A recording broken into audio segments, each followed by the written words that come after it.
Yes, come.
Sudhanam, 30 already starting. 30. Yeah, 30 already. I'm on 30 starting now.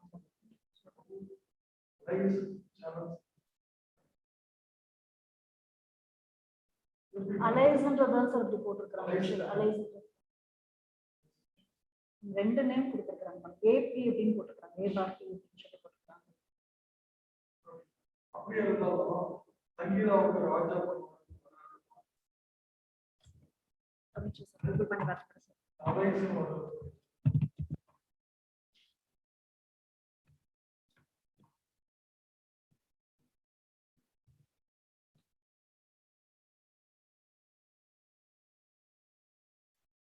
Father's name, A-L-na father's name, sir. Anatomy, female equivalent.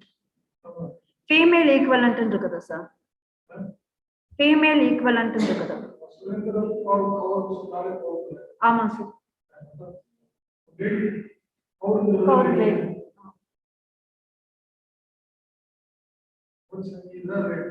Ama, sir.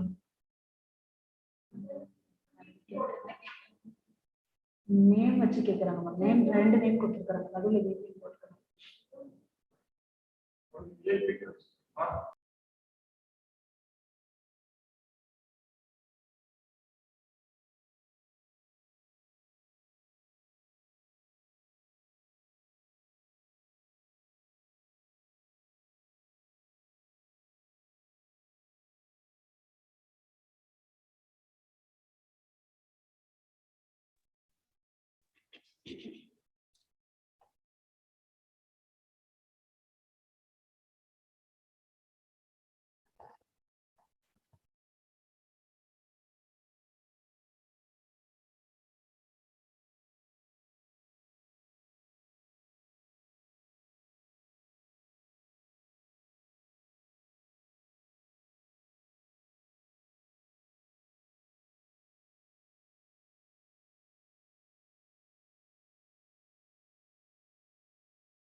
A very good afternoon to you.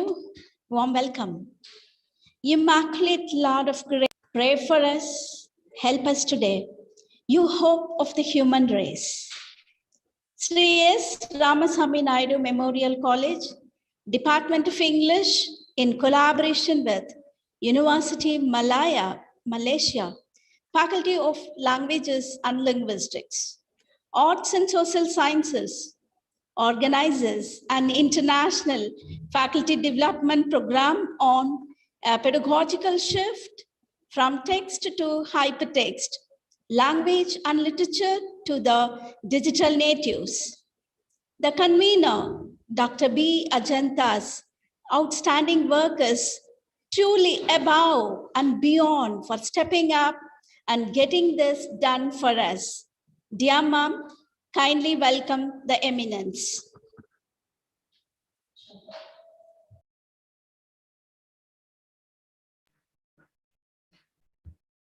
Warm greetings on behalf of the Department of English, JSRNM College. It is indeed a pleasure and privilege for us to welcome you to this 5-day online faculty development program on pedagogical shift from text to hypertext, language and literature to the digital natives. Another feather added to this crown of the FDP is being associated with the Faculty of Languages and Linguistics and the Faculty of Arts and Social Sciences, University Malaya, Malaysia. I would like to extend a warm welcome to the distinguished principal, deans, and head of the departments, our eminent resource persons, the organizing committee, and the dear participants to our program. My hearty welcome to our head of the institution, Dr. S. Ganesh Rao. He is known for his wonderful administration and the high achievement of our institution. He is rendering his selfless service to the betterment of the student and the teacher community. With immense admiration and affection, I, on behalf of this organizing committee, extend a warm welcome to our principal, Dr. S. Ganesh Rao. Welcome, sir. It is a great honor for me to welcome Dr. Surendra Kaur, Dean and Associate Professor, Faculty of Languages and Linguistics, and Professor Danny Wong Ziken, Dean, Faculty of Arts and Social Sciences, University Malaya, Malaysia. I express a sense of gratitude towards them to glorify this event with their presence. I cordially welcome to the Dean's to our virtual FDP. Welcome, sirs. It is a well-known proverb that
sorry for the inconvenience. Next, I extend my warm welcome to our beloved head of the department, Dr. R. Sumadi. I would like to offer my thanks to our head for her selfless encouragement and motivation for the development of our department. Welcome, ma'am. My hearty welcome to the resource persons of the FDP, Dr. Chiu Shin Yi and Dr. Charity Lee Chin Yi, senior lecturers in Faculty of Languages and Linguistics in University Malaya. Their valuable insights will make this program fulfill its objective. Welcome, sir and madam. Next, I will extend my welcome to the coordinator of the program, Dr. Louis Boy Ling, senior lecturer, Department of Malaysian Languages and Applied Linguistics, University Malaya. My special mention to Dr. Louis, because who is the one who have contacted for this association. She made this association in a quicker way and a successful way too. Welcome, ma'am. I extend my warm welcome to the members of the organizing committee whose combined efforts made this event successful. The last but not least, I welcome the enthusiastic teacher participant of this program. I ensure that the FDP will be fruitful for every one of us. Thank you.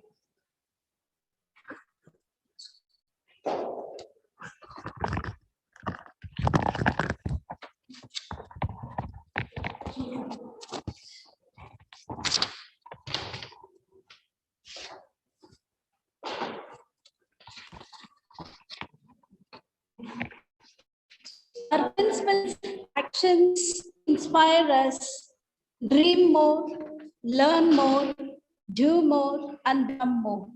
Sir, you're a real leader for us.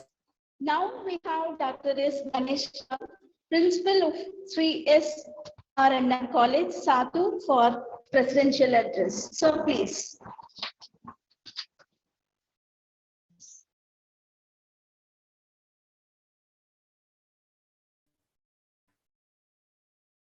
Warm greetings to all the participants of today's FDP. Find it as a great pleasure to welcome you all to this online faculty program on pedagogical from text to hypertext, language and literature to the digital natives. It is a great privilege for the Department of English to organize this program in collaboration with the Department of Language and Linguistics and the Department of Arts and Social Sciences, University of Malaysia. We are looking forward to expand this academic collaboration in the future too, for the benefit of the teacher and student communities of our institution. The ultimate aim of this program is to make each and every student of English language and literature to succeed in all the academic affairs. We, the teachers, are very proud of our ethos with which we set high standards for our students to achieve the very best. This FDP will enhance and enrich the skills of the teachers, which in turn make their students better learners in the virtual and hybrid classrooms. Here, I think it would be appropriate if I express my sincere gratitude to the deans, Professor Dr. Surendra Pal Kaur and Professor Dr. Danny Wong Se Ken, and heads of the departments, Dr. Sangeeta and Raja Kumaran and Mr. Louis Siu Pei of the University of Malaysia, as well as Dr. Sumati from the department of our college, Dr. Ajanda, Dr. Haresh Nirmal, and other faculty members of our college for their initiatives in organizing a program of this theme, which is the need of the hour. And this FDP a great success by fulfilling its objectives. Thank you, one and all. Thank you, sir. Thank you very much for your presidential address. Now I request Dr. Surendra Palkar, Dean and Associate Professor, Faculty of Languages and Linguistics, University Malaya, to preside this program. A very good afternoon, ladies and gentlemen. Namaskar, Vanakkam. My esteemed colleagues, Dr. S. Ganeshram, the principal of Sri S. Ramasamy Naidu Memorial College, Satur, Professor Dr. Danny Wong, the Dean of the Faculty of Arts and Social Sciences, University Malaya, Dr. R. Sumati, the Head of the Department of English, Sri SRNM College, the conveners of this program, Dr. Bri Ajanta, the Assistant Professor of English at the college, Dr. Sangeeta, the Head of the Department of English Language at the Faculty of Languages and Linguistics, Mr. Louis Yutip, the Head of the Department of English at the Faculty of Arts and Social Sciences, University Malaya, Mr. K. Haresh Nirmal, the Assistant Professor of English at Sri SRNM College. The two resource persons from the Faculty of Languages and Linguistics, University Malaya, Dr. Chiu Shin Yi, Dr. Charity Lee Chin Ai, and Dr. Louis Wai Leng, who has been very, very instrumental in getting this program off the ground. Professors, doctors, ladies and gentlemen.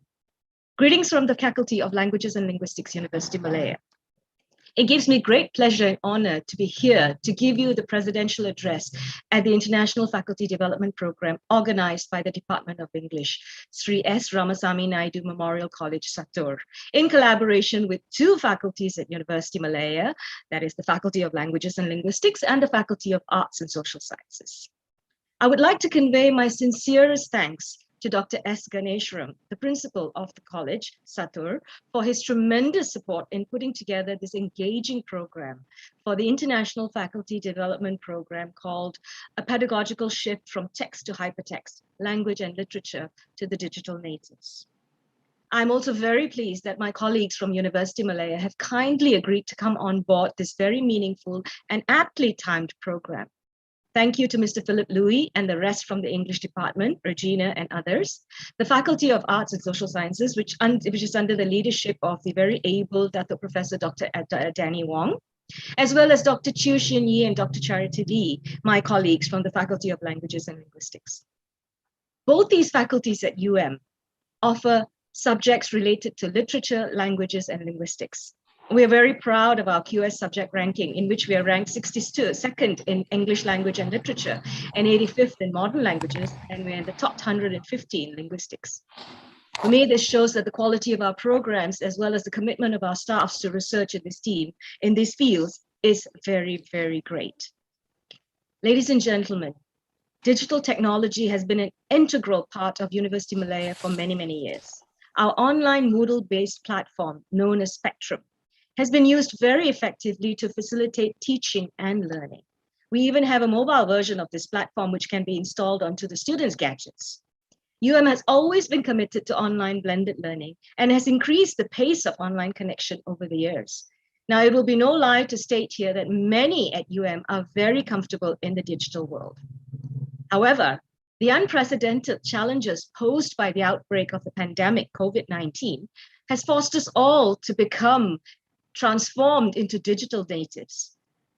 The pandemic has intensified long-standing challenges faced by universities, not only in terms of how do we do research, but also how the ways in which we teach, which can be undertaken remotely and on digital platforms. Switching from face-to-face communication to online communication has posed several challenges. This could be, because of technology or the limitations of the platforms that we have. So the pandemic has really underscored just how important it is for us to be constantly and unavoidably connected to the online world. Ladies and gentlemen, Genet has talked about 5 types of transtextuality that we make sense of our world through. Chandler added at a much later stage, he added another type, hypertextuality, stressing the experience of digital narratives and digital natives. Today, I think Chandler himself would have been quite taken aback to just see how far we have come in our engagement with the digital world. The question as we navigate through the pandemic is, how do we build sustainability? How do we keep our teaching and research initiatives on track? How do we overcome the challenges of the online world? How do we use the affordances of the digital world to achieve flexibility and connections, not only in teaching and learning, but also in assessment? How do we as digital natives ensure that our lived experiences are able to translate our understanding of texts through different and somewhat difficult digital into hypertextual pathways? How has the world of the hypertext caused our readings and interpretations of conventional text to become far more participatory than before? And importantly, how do we step out of our conventional modes of thinking and actually use the affordances of digital spaces to encourage more participatory, unconventional engagement with texts? These are a lot of questions. And I'm sure that some of these questions will be reflected upon in the next few days in this event. I personally think that this program is very important to help us navigate the online world as digital natives. I wish all the participants the very best for this event.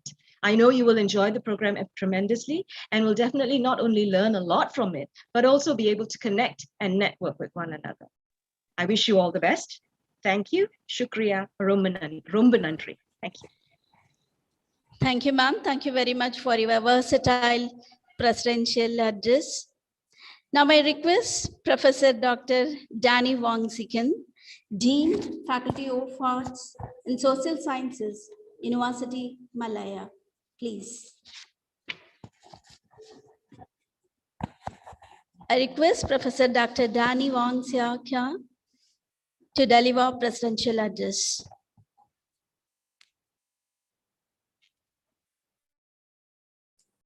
Yes, very good afternoon to everyone. Thank you for having me. Dr. S. Ganeshram, Principal of the Sri Ramasamy Naidu Memorial College, Dr. R. Sumati, the Head of English Department of English of the college, Associate Professor Dr. Surinder Paul Kaul Chanan Singh, the Dean and of the Faculty of Languages and Linguistics, University of Malaya. Our conveners, Dr. B. Ajanta of the Sri S. Ramasamy Naidu Memorial College, Dr. Sangeeta Raja Kumaran, Head of the English Department, of the Faculty of Languages and Linguistics, University of Malaya, Mr. Luis Yutiep, head of our own Department of English, Faculty of Arts and Social Sciences, University of Malaya, Mr. K. Harish Nirma, our Assistant Professor of English of the Sri Ramasamy Naidu Memorial College, Dr. Louis Wai-Ling, who is one of the coordinators, together with Dr. M. Sudadevi. A very good afternoon to all of you. And I want to, first of all, take this opportunity to thank the Sri Ramasamy Naidu Memorial College for inviting the Faculty of Arts and Social Sciences to collaborate in this very meaningful faculty development program. Now, ladies and gentlemen, the COVID-19 pandemic has pushed us all to embrace online platform and digital technology in our pedagogy as well as research activities. And for the past 18 months, we have been teaching online. I think it goes to say the same to a lot of people. The challenges before us was enormous, as most of us were caught off guard, unaware of the impact of this pandemic on our normal way of life. It took us about 6 weeks to equip our students with data plans, with devices, and also the lecturers with the necessary equipment and also training before we could actually resume classes. So far, we have done 3 examinations, 3 semesters of examinations, everything done online, and we are still learning how to improve. But increasingly, I think we are now able to bridge the technological gaps and quite confident that we are on the right track. And as we are going to open the campus in a few weeks' time to welcome back our students in October, we are going to do this, going into this new normal with greater confidence, knowing that we shall be able to adapt and adjust well in the future. And I believe today's program, this 5 days program, will be an integral part of this preparation as we are going back to a new normal. Even before the pandemic have accelerated this trajectory, we at the Faculty of Arts and Social Sciences, University of Malaya, have already planning the introduction of digital humanities as a key methodology in our new curriculum, starting in the 2021-2022 sessions, which is the coming semester. We recognize that this is a very necessary move in this digital age. We hope to be able to impart knowledge and skills to our students and give them the necessary tools and ability to think of new possibilities. We hope with this modest beginning, digital humanities will be able to grow and become a key methodology, not just in pedagogy, but also in research work. We welcome colleagues from India, from the S. Ramasamy Naidu Memorial College to join us in this endeavor. The theme of our program is Pedagogy Shift from Text to Hypertext, Language and Literature to the Digital Natives. As this is a very important faculty development program, I believe in India, just as well as in Malaysia, we are now learning to communicate with our students who are all digital natives. And I think this is very important for us to have such skills and also the ability to communicate confidently. Otherwise, we will have a tough time to teach our students unless you can admit that kind of confidence, unless you can actually gain the, their confidence. It is very difficult to teach a subject. I hope you will all benefit from the session run by the resource persons from my faculty. We have 2 of them, Dr. Kok Sumei and also Dr. Regina Yong.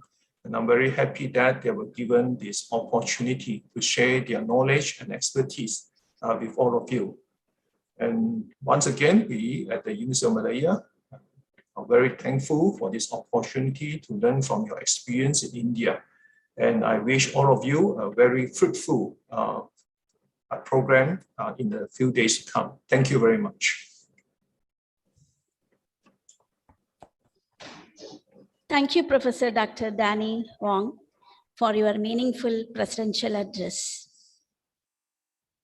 Our head, Department of English, Dr. R. Sumati, is one who knows the way, goes the way, and shows the way. Now I request ma'am to felicitate this program.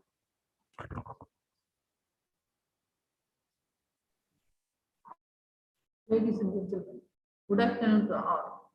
First of all, I wholeheartedly welcome our principal, Dr. Ganesh Ram, all the resource persons, dignitaries, and the participants who are present here. Next, I thank our principal, the president of the program, who always stand at our back to guide and support us physically, financially, and psychologically in conducting the programs. I thank him once again for delivering the presidential address. It is a great honor for us to be collaborated with University Malaya, Malaysia, which is the oldest reputed university and has a celebrated, admirable historical background, ranked as 70th renowned university in the world level.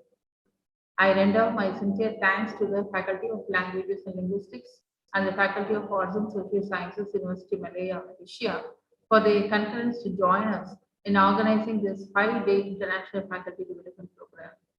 I take this chance to appreciate my own teachers, the team, for their enthusiastic involvement in arranging this program. Working and equipping for their own self and for their own sake is categorized as personal, but working with the full enthusiasm, involvement, and perfection sacrifice for a common cause, that is for strengthening the profile of the department, should be highly appreciable. The appreciation goes to the conveners, Mr. Harish Nirmal, Dr. B. Arinda Pathazarathi, and Dr. Sudha Devi. When a chance is given to my teachers, they voluntarily accept and do their work to the utmost satisfaction and perfection. The initiator of the program is Mr. Harish Nirmal, and Dr. Ajanta, who is very much technically sound, supports him, and Dr. Sudha Devi always render her service voluntarily. Being the head, I am blessed to have them as my colleagues. My blessings and wishes to them to conduct this program successfully as usual. This is going to be an added laurel to the department. I appreciate the executive committee also for their support. I thank one and all.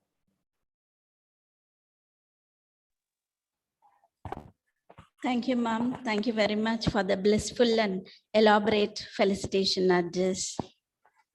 Now I request the convener, Mr. K. Harish Nirmal, Assistant Professor of English, Sri SRNM College, to introduce the chief guest.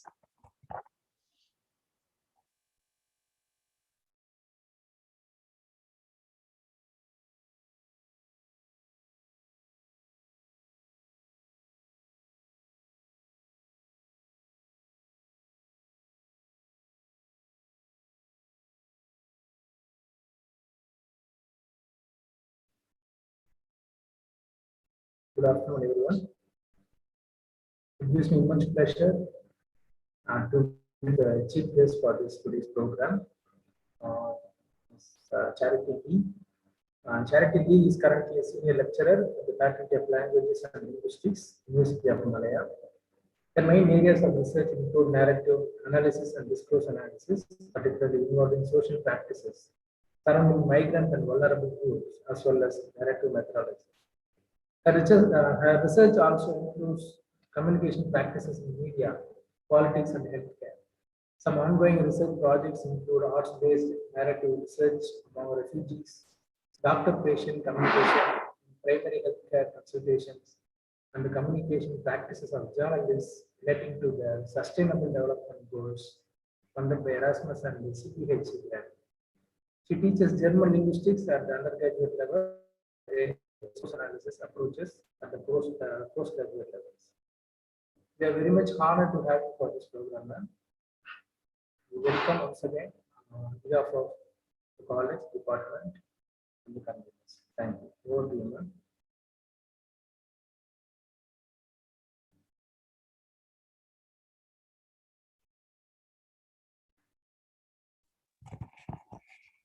Thank you, convener, Mr. K. Haris Nirmal, sir. Now, can I invite the first resource person, Dr. Chu Shin Hei, Senior Lecturer, Department of English Language, Faculty of... Okay. Sorry for the correction. Now I invite Dr. Charity Leachin, a Senior Lecturer, Department of Asian and European Languages, Faculty of Languages and Linguistics, University Malaya, Malaysia. Hi, good afternoon, everyone. Actually, Dr. Chu and I are going to be running the talk together. We decided that it's going to be more interesting and more lively if the both of us were doing this together. So, Dr. Chu, you want to introduce yourself again? Hi, everyone. I'm Dr. Chu from Faculty of Languages and Linguistics. So, Vanakkam. Okay, a very good afternoon to all. Okay, I'm trying to share our slides, and then we will introduce our topic and the content of our session. So a few housekeeping rules before we start. We hope that all of you can participate as well actively in our session today. It's going to be, some parts are going to be a bit interactive. We're not just going to be giving you a lecture per se, because this is really about how we use online platforms. So we would like you to try out for yourself some of these platforms that we're going to be talking about today. And if you have any questions, feel free to put them in the chat. We would like if everybody can mute their mics so there's minimal distractions, and the questions just in the chat box. But we'll have a Q&A session at the end of our talk. Yeah, so today we are actually very honored and very happy to share with you some of our experiences during the pandemic. And our title for today is Active Language Learning in the Digital Age, specially dedicated for teachers of the digital natives. Okay. So here. So we want to start with an ice-breaking question for all of you. You see there's a reaction button at the bottom of the Zoom platform here, right? Right at the bottom, you see the reaction button. So please use that. The question is, how do you feel when you think about online teaching? Do you feel very afraid? Are you very excited about it? So use the reaction buttons. You have the default 6 emojis there, but if you click the 3 dots, you'll see a lot more emojis. So I want everybody to go to gallery view, and then you can see everybody's reaction. How do you feel about online teaching? Yeah, some are very positive, hearts, and some celebration. That's good.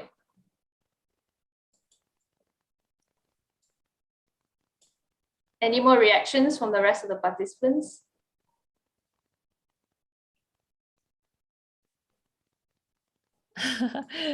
I see some having the puzzled look. Or... Yes, there's one that's very upset. Some thumbs up as well. Some confusion. But it does seem that from people who have responded, generally it seems more positive than negative. So that's good. I'm very glad that you're feeling hopeful about it. Thank you very much for your responses. Right. So we would also like to gather your opinions. We have experienced face-to-face and online teaching. What are the differences and challenges? Perhaps you could tell us a bit about your experiences in the chat box. Yeah, so just type down short answers. What do you think are the major or main differences and challenges when it comes to face-to-face versus online teaching? Yeah.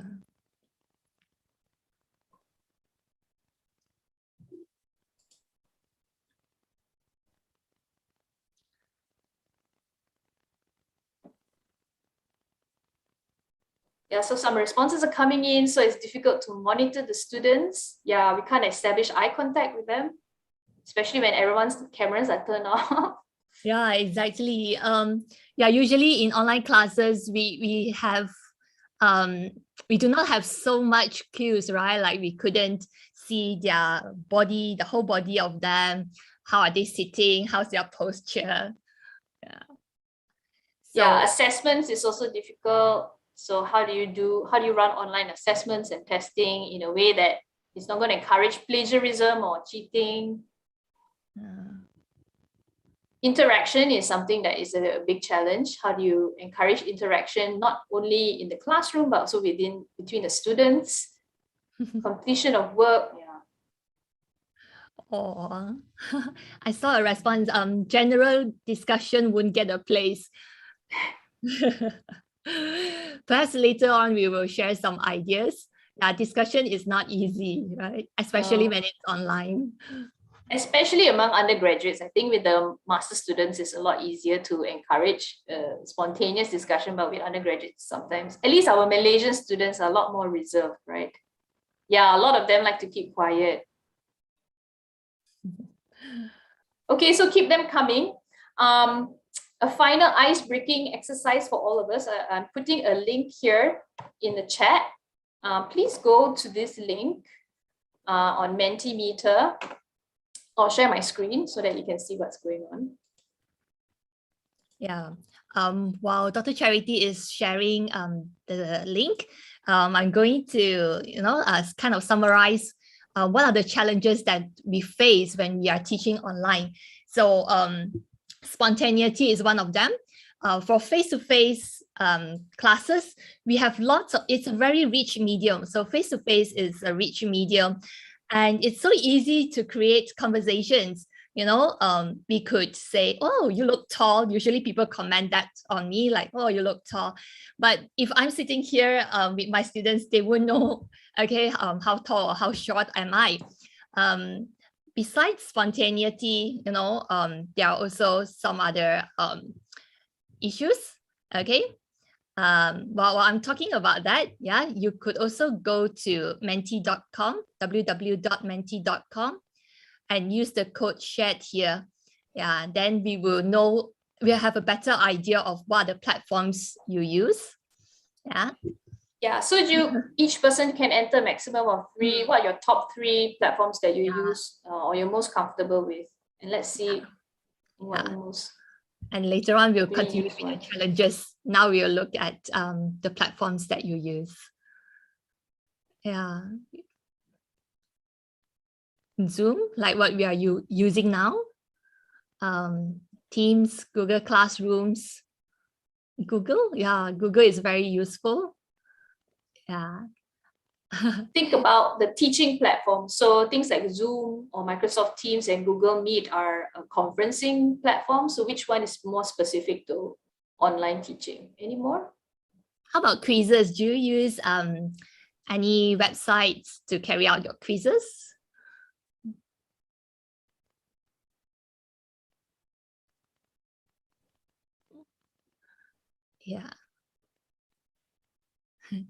Collaborate extra. Yes, we need to do more of that in online setting. Microsoft Teams.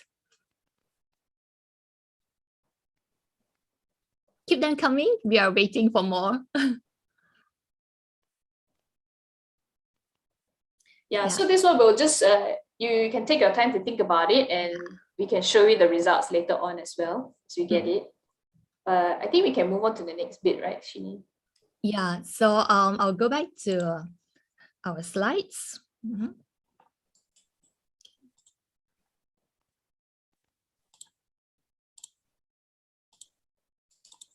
All right, so just now I was talking about the differences between face-to-face and online.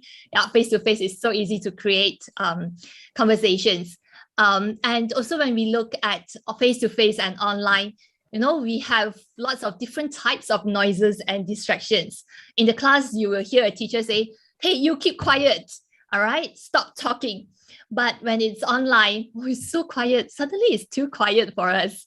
But we face other distractions like, suddenly, when you call that student, it's silence. It's not, he or she is not responding. Then later on, you get a message from the student saying, my internet connection is not good. So these are other types of disruptions in online settings. You could have a lot of home distractions and disruptions as well. Your child or your brother or sister or internet or technical difficulties that can disrupt the class as well, right? So they are different in different environments. Yeah, and then our interactions become different as well. Okay, student-teacher interaction and student-student interaction, they have changed, when we changed the platform. Yeah, it also depends on the affordances of the medium. Yeah, if we are having interaction in a text-based communication environment, like using forum, okay, a text-based forum, then we could only see the expression of the person or the tone of the person from the emojis or emoticons. Yeah, and sometimes that's again depends on your interpretation. Okay, yeah, so we'll talk more about how we could actually make our classes more lively and engaging. Yeah, and another challenge in online and face-to-face, in online, especially in online classes, is that we anticipate different types of emotions. Yeah, sometimes we do not know whether our students are tired, okay, or bored, or have dozed off.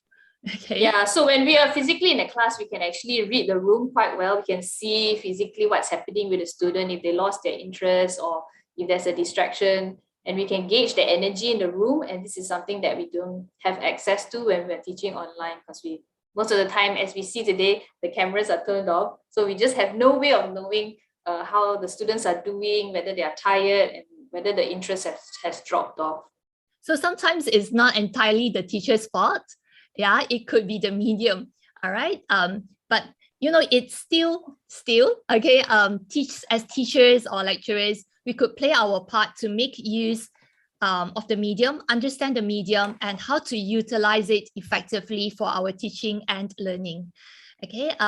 So here, yeah, I'm going to share with you a model like how we could encourage effective group discussions. Yeah, so we have to bear in mind the affordances of the medium, okay, and then what are the factors that could interrupt or enhance communication, effective communication. Yeah, so to enhance, to allow discussion to be carried out more effectively. Yeah, one of the tips is to give students more time to prepare. Give them more time to prepare and give more prompts and support. Yeah, we also bear in mind the dynamics of the students, the group dynamics, the students that we have in our class. Do we have more active learners or the more extroverts who like to, to chip in and share their thoughts, or students who are more reflective and like to, will appreciate more time to think about something before they voice their concerns, okay, or questions. All right, so this is a model that we could take note of. And the big question of today is, how can we promote active language learning in the digital age? Yeah, how could we do that? Okay. All right, so I find that to answer the question, the big question that we had just now, yeah, the community of inquiry or COI theoretical framework will be very useful. Okay, so in this framework, okay, it doesn't only cover what the teacher should do in terms of teaching presence. Okay, in green, yeah, if you look at the green circle, that's teaching presence. So basically, teaching presence, it means the teacher has to be there, okay, to show that he's there to guide, to provide knowledge and to guide students to learn, okay? And we also have the blue circle, okay, which is very important in teaching and learning. We need to develop cognitive presence so that students will gain knowledge, and they also learn to think critically and reflect, okay, the content that they have learned. Okay, and lastly, we have social presence. Yeah, I think this is important, especially when we hear a lot of grouses or complaints about online classes. Many students feel alone, like they don't know who's their peers, who are their peers, who are they learning with. They feel they are alone looking at the screen. And even if you go to toilet break, it's just you yourself. It's not like in face-to-face classes where you could, you could go with another friend who's sitting next to you and you could, talk about something of your personal interest.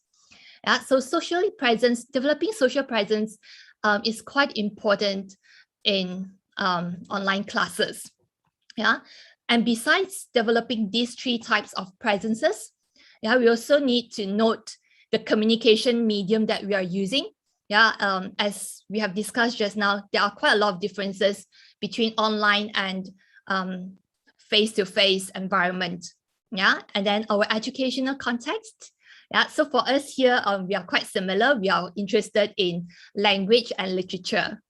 Okay, discipline standards and also applications. What types of tools that we can use to enhance the whole educational experience, especially in online platform. Okay. All right, so I'll go into detail. All right, social presence, okay, according to Garrison, is the ability of participants to identify with the community. They feel that they are not alone and they need to communicate purposefully in a trusting environment. It's a safe environment. They could ask the questions without us scolding them, without us caning them, okay, and develop interpersonal relationships by way of projecting their individual personalities. Okay, so some ways to increase this presence includes icebreaking. All right, so as we have started just now, we also try to know you a bit better, like what kind of platform do you use, what kind of tools do you use, so that we understand you better. And we also give a bit of introduction about ourselves so that you know who we are. That's important. And then we also it's also good to address participants by their preferred names. Yeah. Over here, I would like to, address your names, but sometimes I'm afraid I will pronounce your names wrongly. Okay. Yeah. So do pardon me if I pronounce your names wrongly. Okay. And it's also important. Okay. When we want to develop social presence, one of the ways is to allocate time or create a social space to discuss topics not related to class content. So just now, I understand that many of you use Zoom, Microsoft Teams. So one of the ways is you can create one more room. Okay, you can name it water cooler, forum, or virtual meeting cafe.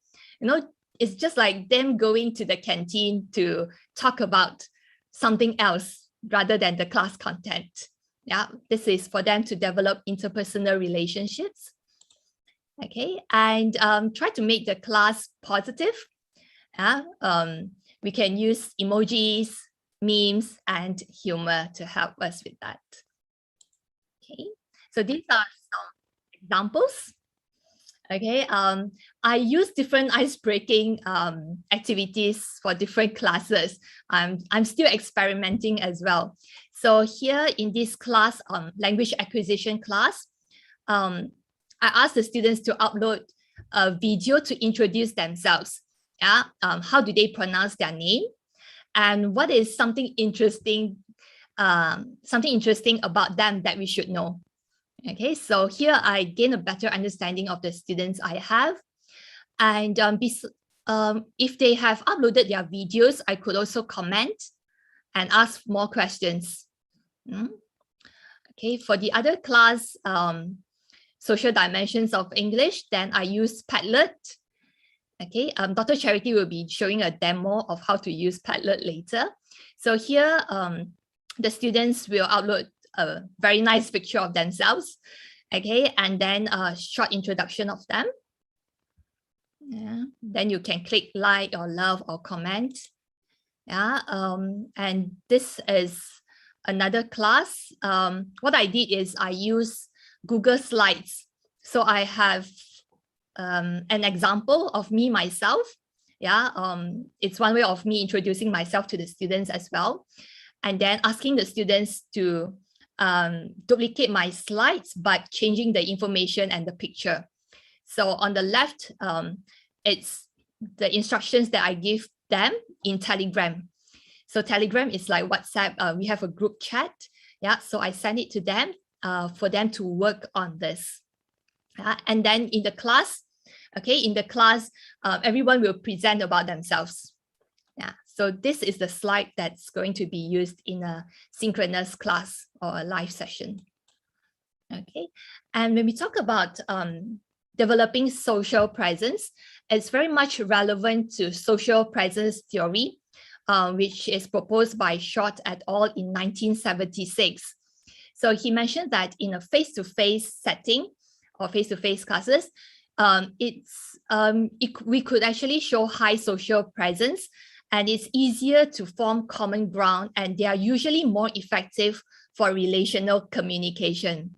Yeah. On the contrary, okay, emails, okay, which are and other kinds of discussions which are text-based, they are usually showing low social presence, but doesn't mean that it's not good. It's just that it could be more suitable for task-focused communication. Yeah, usually we don't use email to talk about something very personal, right? It's usually more task-focused, and also more suitable for groups with previous collaboration experience. Yeah, when you know somebody and then you communicate through text-based medium, okay, or something with low social presence, usually we anticipate less conflicts, compared to talking to a pure stranger. All right. Next, how could we actually develop teaching presence? Okay, teaching presence could actually come quite easily. Okay, it's just what we are doing, like we design the lessons, we guide and support learners. But perhaps for online settings, we need to, be more conscious of how do we want to show better teaching presence. Yeah, we will need to send welcome message in, what kind of platform should we use? For me, I use Telegram. Okay, and then we need to give announcements and reminders. Okay, set ground rules and clear expectations. When should they mute their mic? When should they unmute their mics? When should they show their faces? Okay, when should they turn on their webcams? Okay, and we also should be present, be ready to communicate with our students in different platforms. Let our students know. Okay, praises and encouragements are always good, and variety is the key. So we should try to employ eclectic approach.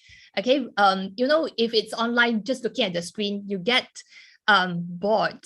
Yeah, so excite the students with something different. Yeah, with some music, some quizzes in a fun way. Okay, and lastly, to develop cognitive presence. Okay, it's important to allocate sufficient time for our students to prepare. So this shows that, when we are teaching lessons online, we need to plan in advance. Yeah, need to plan in advance. And, if possible, try to encourage flipped learning, show them videos or ask them to do something before we meet them on Zoom or on Teams. Okay. And our activities should be relevant, meaningful, challenging, collaborative, encouraging, and possible something that make them think. Okay, if we have group discussions, I know sometimes, as expressed by our participants here, group discussions is hard. So perhaps one of the good ways would be giving them a rubric. What's our expectation? Perhaps you want them to post their answers within 1 week in about 150 words. Perhaps you want them to attach pictures. So show your expectations, clear expectations, so that the students would do as expected. Okay, Now here also, I have a task for you to do, but you can do it at your own time. It could be after this session. All right, so this is a task which looks like this. I'll share with you. Okay. Yeah, I put the link in the chat box. Yeah. So Dr. Charity has put in the link. You can have a look at that. You will see a community of inquiry worksheet. There are 2 columns for you to fill in, your current strategy as well as your new strategy. So what are your current strategies now? And we hope you could add more new strategies after our session. Okay.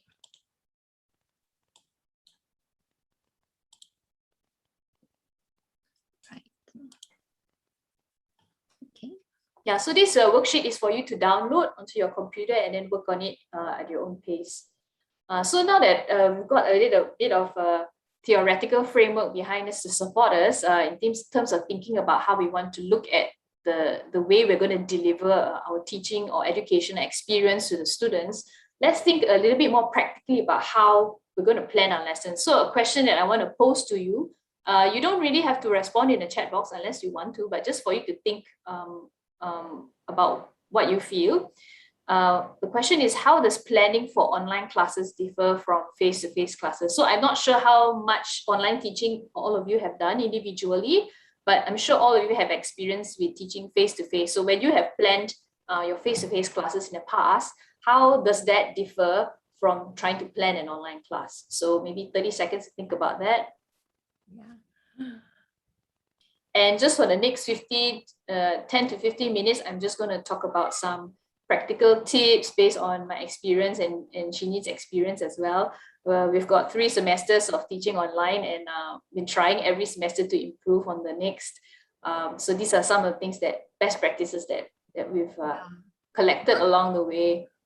So I would maybe Dr. Chiu is an expert, but I'm not really an expert on online. She's a practitioner. Actually, not everything we did is a success, but we keep experimenting and we try to share what works here. Yeah, I think the key thing about successes and failures is, like, for me, I'm very honest with my students, you know, like, look, today I'm trying this platform out for the first time. It's okay for you to actually be honest with them and let me know after the class whether you think it works or not. Or sometimes the students be like, doctor, nope. and that way we learn together. Yeah, actually, what Dr. Charity did when she shows her vulnerability is also a way to develop social presence. Like, you're showing who you really are. So, and that also make us not feel so pressured, right? Like you have to like perfect all the time. No, I don't think so. Yeah, and some of my students have actually told me that they feel that some of the other lecturers will have a bit high expectations about them in terms of learning online. So when we have a collaborative attitude with our students in terms of trying to find the right things to fit their needs, we actually find that it's much easier than rather than saying, no, I'm right, and you just do what I say. So I think collaborative is the best way for me anyway. We have so the next slide. From we have a response from teaching face-to-face, if we can involve ourselves more wholly. Yeah, but I think even planning online, you know, it does require a lot from us, I think. Let's go on to the next slide. So the first thing is the overall lesson aim or outcome, or your learning outcome that you want to have. So obviously when you plan for face-to-face classes, you would have a lesson aim, that what you're going to teach for the day or a topic. But the same when you plan online classes, I think it needs to be even more specific and even more focused. So the more focused you are, the better. So usually just maximum 1 or maybe even just 2 learning outcomes per class. Because online, so many other different considerations, we need to be very sensitive that we don't overburden the students and be overly ambitious. So the simpler is actually the better. And of course, with one of the major differences between face-to-face and online class planning is that I think, at least for me, when I do face-to-face class, sometimes if I know the subject matter very well, I can actually say, I'm just going to improvise and see how it goes today. If the students seem to be more energetic, we'll do this. If they are a bit more passive, we'll do this, you know, and so I don't plan as much. But when you are online, you actually have to be a lot more intentional with the activities that you're choosing, the timing. and what you're actually going to do. You can't improvise because it's going to show and the students are going to know that you're not prepared. So one of the good things that I have found that works for me is that instead of thinking of the lesson as a 2-hour lesson or a 3-hour lesson, just try to break it up into smaller lesson units, what I call scaffolding. So you kind of build upon, you take smaller lesson units and you build towards the overall outcome of your lesson. And it's not just smaller content units, but also in terms of time. So you don't think of it in blocks of 2 hours or 1 hour, but really small blocks of time, like 15 or 20 minutes. And it actually creates a better flow. It's not going to be so boring and not going to be so exhaustive. So in case, put yourself in your student's shoes. If they are coming to you after 4 classes, this is late in the afternoon, do they really want to sit through a 1-hour lecture of you just talking without anything? It's going to be really difficult, and you cannot blame them for tuning out or not even coming for class, because it will be very difficult to get through that lecture. So think about what is, where the students are coming from, what is the time. Is the subject matter today really difficult? It's a difficult theory, so I need to do something so that they are not going to be turned off by the lesson, right? And also be intentional where exactly in the class you want to plan for interactive sessions. Okay, after 20 minutes, we're going to break it up, have a group discussion. They're going to go into small groups, or maybe this is really difficult to understand. Let's have a reinforcement exercise here, a quiz or something. And then, of course, because this is online learning, the platforms make a difference in your planning. So just as we plan face-to-face classes, you always think about our students' situation. What are their individual needs? Some students' writing skills are not as good. They need a bit more guidance there. Some students, maybe speaking skills are not so good. They're not so confident to speak in public. So you have to adjust, even in face-to-face classes, how you are planning your materials and your exercises. The same with online. And then, certain groups of students as well. Like I have a group of students that are very active, any group discussions, they'll be very into it. And then another group that is much more passive. So they require longer time to think, or they don't really want to voice give answers orally. They prefer to write it down. And then the final thing you have to think about is the students' own home situation. What is their Wi-Fi or internet connection like? Is it high or low bandwidth? Because that will determine what kind of platforms you can choose. For example, in the undergraduate students that I'm teaching, I know there's one group where everybody about 90% of them have very good internet connection. So with that class, I know I can choose different kinds of platforms, that have low and high bandwidths. It's no problem for them. But then another group, about half or more than 2/3 of the class they struggle with the internet connection. So for those classes, I do more asynchronous, and it's non-live, where they can do it in their own pace.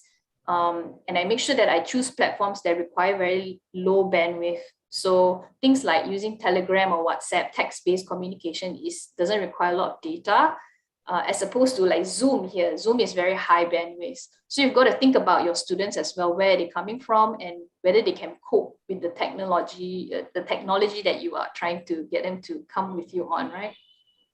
And of course, also which platform is best for achieving the outcome that you want to have for the class. Not all platforms will work for every single content or activity. So you have to think very carefully about what you're going to choose. And of course, this is also based on our experiences. We've got a lot of failures as well.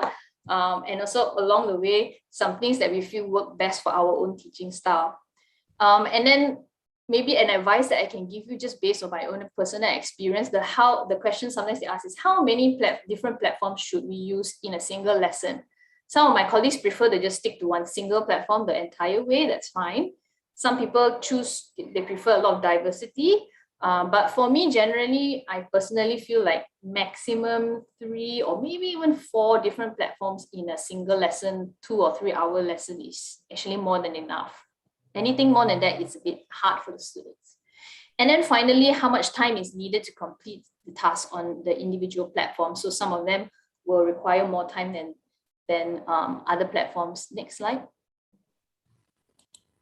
So just some tips here about planning lessons.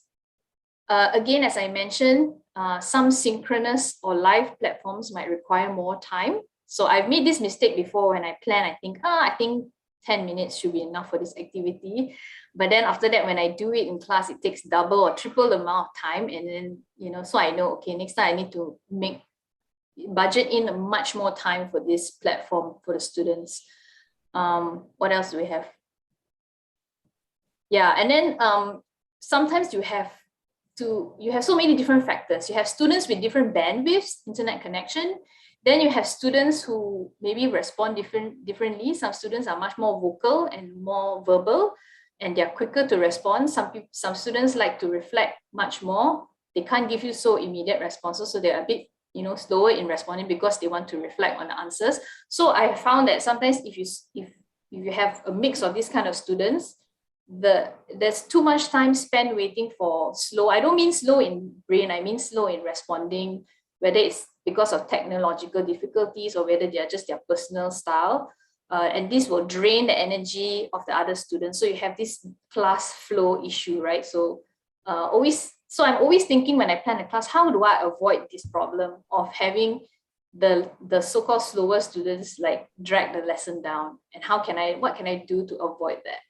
Yeah. And finally, the best tip is don't be afraid to change your plan if it's not working out. This happened to me a lot of times as well. Like, for example, if you just run out of time or you find that certain things are not working that day, for example, just don't be afraid to drop the exercise or the activity. Or if you have technical problems, don't be afraid to just change to a different platform. So it's always very important with planning online classes that you have a plan B. Because maybe you have planned to use a certain platform for a quiz, but then on the day of your class, they are doing some scheduled maintenance, and the whole site is down. What are you going to do then? You can't even go in, to the site. Or maybe you didn't pay your bill and your internet gets cut. What are you going to do? So always have a plan B. And if you run out of time, sometimes if you think that the activity is still important, you can always convert it into asynchronous homework so they don't complete it during the classes. They have maybe a few days or even a week to finish the work itself. Yeah, so the next few slides, I'm just going to present a couple of sample lesson plans. And this is a mix of undergraduate and postgraduate. So the first lesson plan here is, because I teach German at the undergraduate level, so I'm just going to use this. This is for undergraduate first year proficiency class. So they're learning the language, right? And the topic or the overall aim is to learn the perfect tense. The duration of the class is under 2 hours. So in this one, I start with an icebreaker, which is a spoken prompt. I'll just say, was machen Sie am Wochenende, or what you do at the weekend. So they have to reply me verbally in the past tense, right? So that's the practical or ice-breaking activity. Then I go on to the teaching component, 20 minutes using PowerPoint and also their textbook. And then after that comes a reinforcement activity. So I use Quizlet. Quizlet is a platform which is like a virtual flashcard. So it's very good for learning vocabulary. It's very good for, translation if you want to have equivalent terms. Yeah, I think the best for learning vocab. So all it does is a set of terms which you can either use other people's one or you can create your own. And the students can learn, like memorize and, kind of reinforce. And sometimes they can also choose to gamify it. So there are options where they can turn the flashcards into a memory game or some kind of exciting thing, just to make it a bit more interesting. So this one they can do on their own. I would say, okay, 15 minutes, go and do this. I give you the link, go and learn this set of vocabulary and come back. And then after that, they come back and we do a breakout room. And we have this function on Zoom, we have it on Google Meet, Microsoft Teams. I'm sure WebEx has it as well. So they go into pairs and they will do a spoken exercise using from the textbook that they're referring to for 15 minutes. After the break, we come back and we do a live reinforcement exercise here on Jamboard.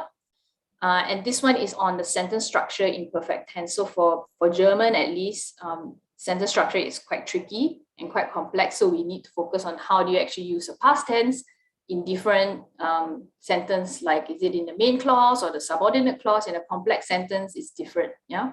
So this one is we do synchronously. So it's an interactive exercise. And then finally, the final revision, just a very fun thing is using Kahoot to do a quiz for 20 minutes. So that takes us up to 2 hours, right? Okay, the second lesson plan, also for undergraduate, This one is a combination of synchronous live and asynchronous non-live class, right? So the overall aim is to teach the German vowels, in particular the phonetic symbols, and focusing on pronunciation, also under 2 hours class.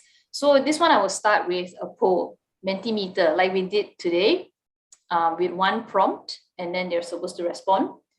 And then there will be the teaching component again for 20 minutes, and then a live exercise to kind of apply what they've learned on Jamboard. And this is, they are to place the different vowels in the positions in the mouth. Yeah, so we can do that with Jamboard.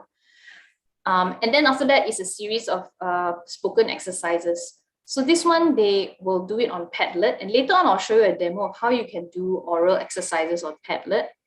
So I give them 2 prompts. So it's split into 2 activities, the first activity and then the second activity on Padlet. And then after that, I end my class. So it's ended a bit early, and I said, okay, the rest of the class, you do it on your own time, the rest of the day, or you can give them a few days deadline. They can complete a worksheet with a series of different questions on Book Widgets, which is another platform. So if you see in red are all the online platforms that I'm using. So for this class, it's actually 4: Mentimeter, Jamboard, Padlet, and Book Widgets. And if you notice that all of my lesson units are just no more than either 15 or 20 minutes. So that's the timing that I feel works best for me. Okay, the final lesson plan is for maybe postgraduate, or if you have a topic that is much more difficult, that requires a lot more, the students need more time to digest the content. So asynchronous classes usually work the best for very difficult subjects. Yeah, so in this case, I'm teaching a discourse analysis class. The topic is systemic functional linguistics, and it's a 3-hour class. So firstly, I will give them a video, interactive video on Edpuzzle. Edpuzzle is a platform where you can upload or post a link from YouTube, or you can put your original content, a video, and then you can intersperse it with multiple choice or open-ended questions.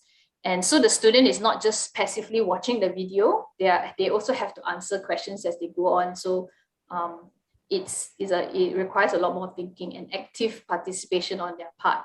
And then after that, you have individual exercise, which is more reinforcement of what they just saw in the video through a Book Widgets worksheet for 45 minutes. So altogether, that takes them to about halfway in the lesson, 1.5 hours. And then you have 1 hour of group work.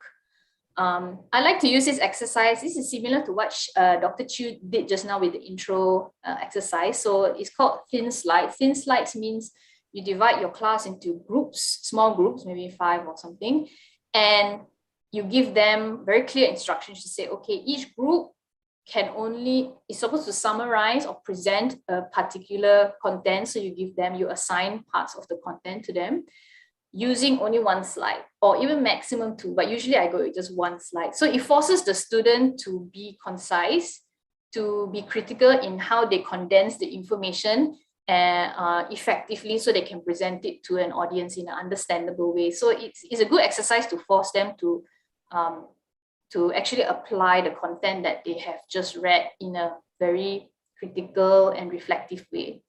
And it also saves time. You don't want to hear 20 minutes per group, right? Just 5 minutes maximum, that's it.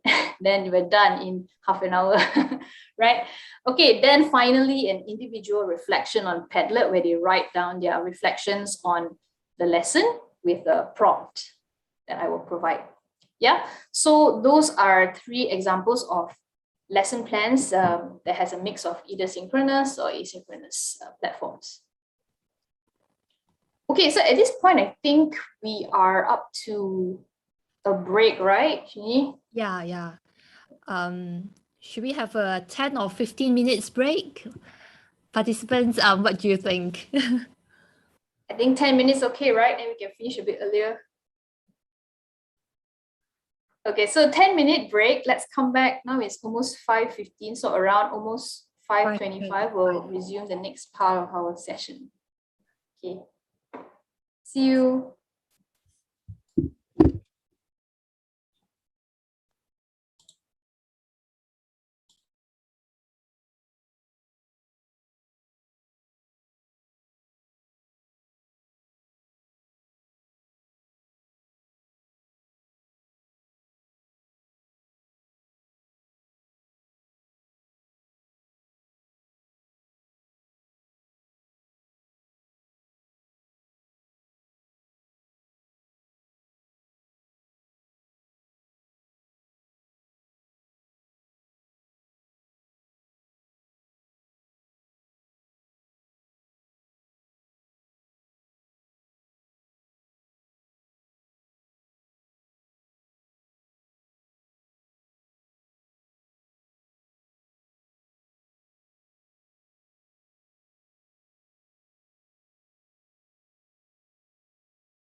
Dear participants, thank you very much for your wonderful cooperation and support.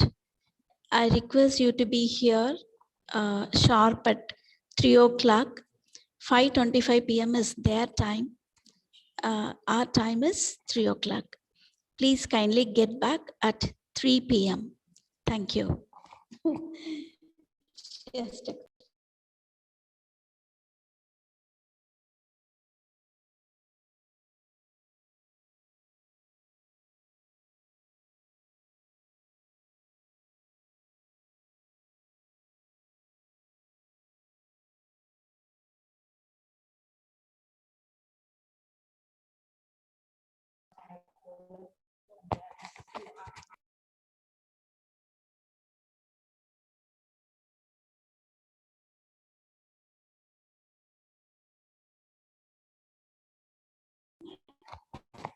Dear participants, kindly not to leave the meeting.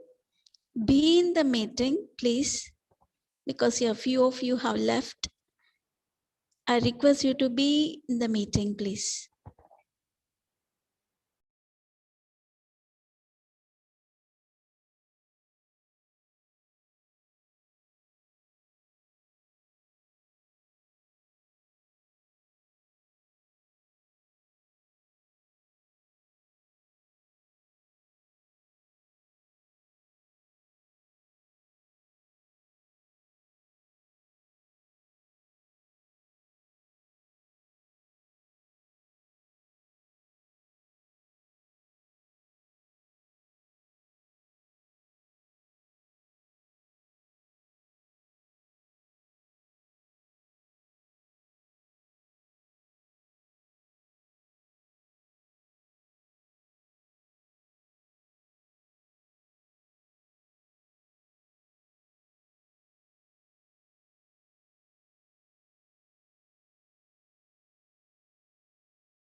Okay, I hope everyone is back.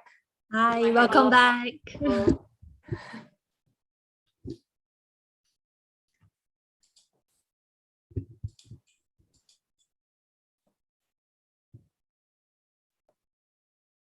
Okay, so going back to this poll that that I shared with you earlier. So this was the responses we got. So far only 10, but some people put in the chat as well. So actually what I noticed from all of these responses is that they are all actually conferencing platforms, which is the medium in which you run your class, right? So Google Classroom or Zoom.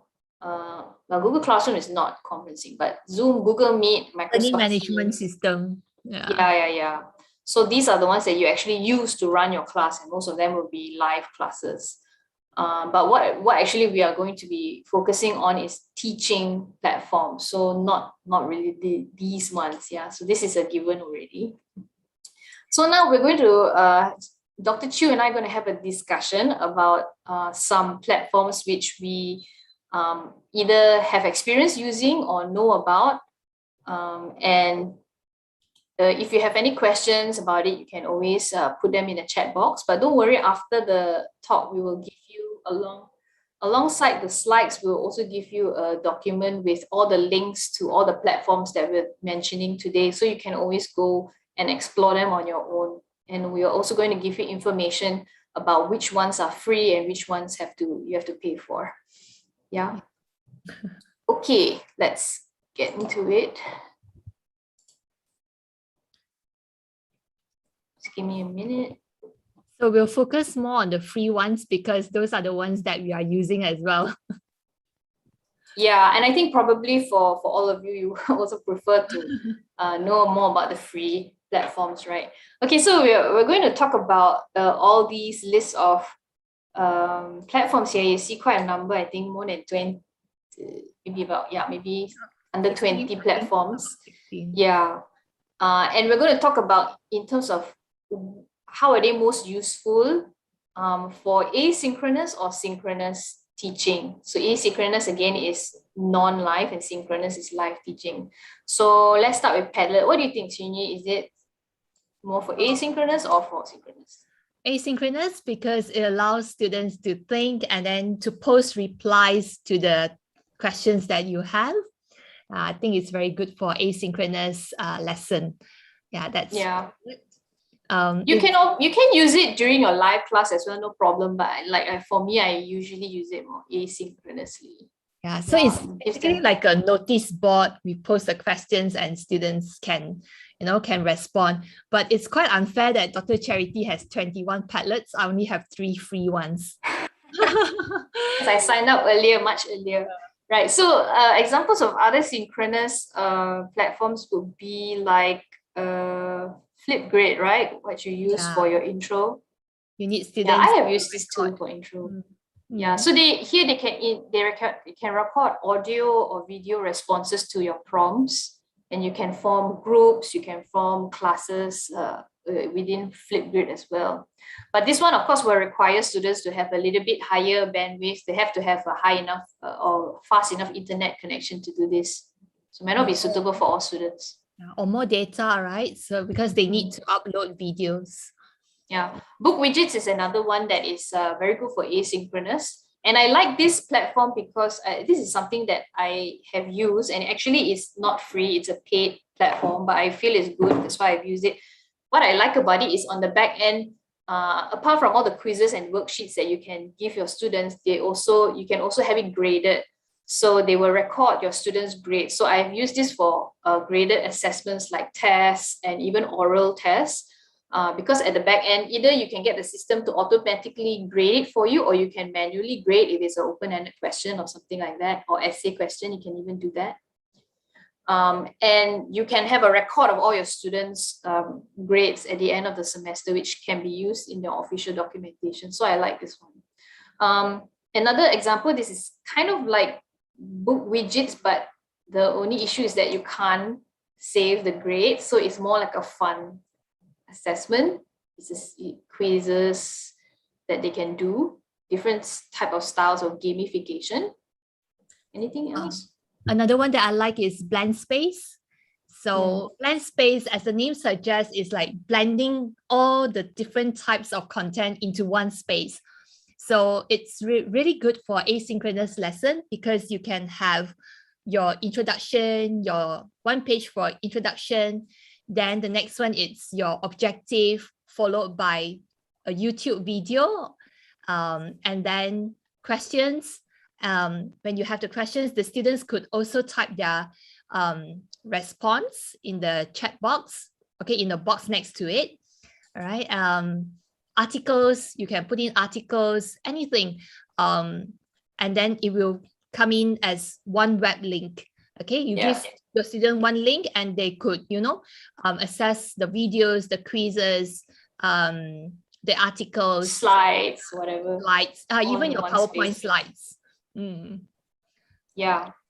Puzzle is, as we mentioned, good for interactive videos. So this is an asynchronous platform. Anything else? Kahoot.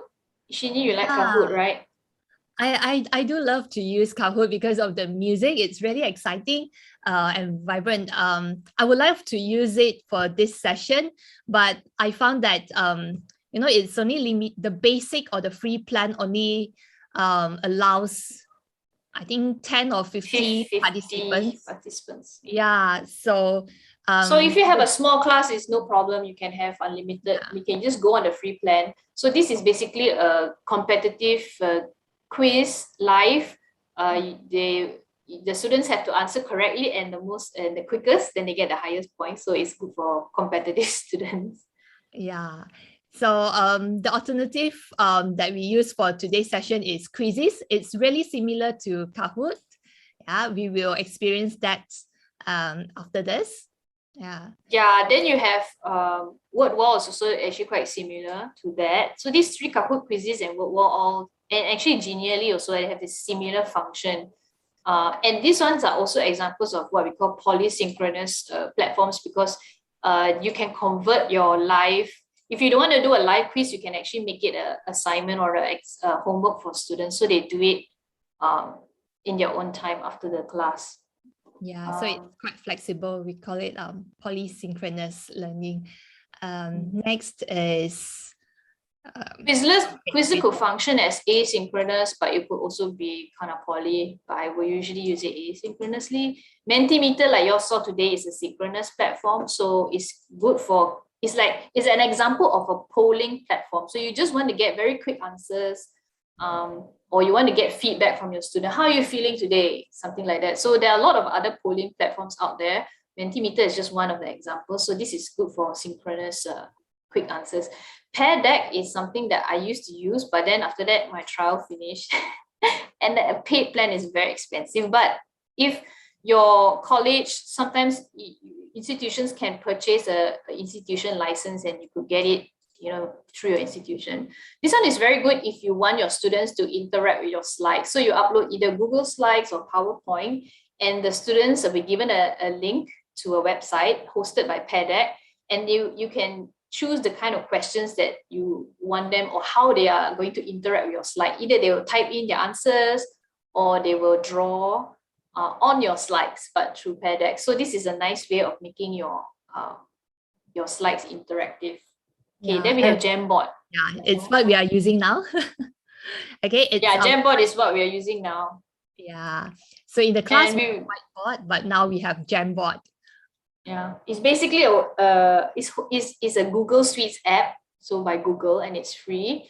And both of us like to use it because it's extremely versatile. It's basically like a whiteboard, but you can do a lot of things. You can get the students to interact with the space. They can draw, they can write their responses. This is what we're doing.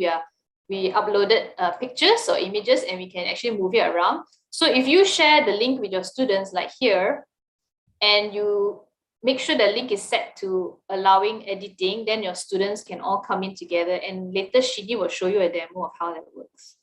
Yeah, so and then Google Docs, we just put it in here as to represent all kinds of collaborative platforms like Dropbox Paper or Google Docs or Microsoft Word, where students can collaborate on a single document together.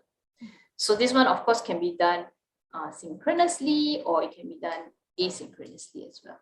Mm.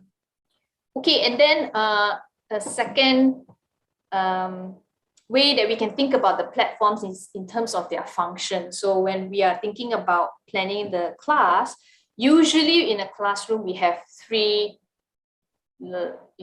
functions or purposes we want to achieve. Either is it for teaching purposes, or is it for assessment, or is it to facilitate discussion and the more social aspect of the class.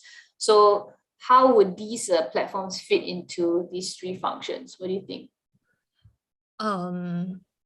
Teaching, blank space Yeah. would be for teaching. Yeah. It's good for delivering content. But sometimes you could also have discussion. So maybe between teaching and a bit of discussion. Yeah, that's perfect. More on the teaching side, I think. Yeah. Padlet is also another one you use for teaching. It's not so much discussion, it's more just getting individual responses. What else would fit into teaching? Jamboard is kind of. How about we let our participants write their response in chat box? Yeah, okay, Shinny, you can look at the chat box. Maybe you can tell us what else should go into teaching. I'm not sure how well they know any of these platforms though. If not, then we'll do it by ourselves. Yeah. But we try to engage you and make this active learning as well. So we try to have your it would be great if you could respond, like, what else do you think should go into this teaching column?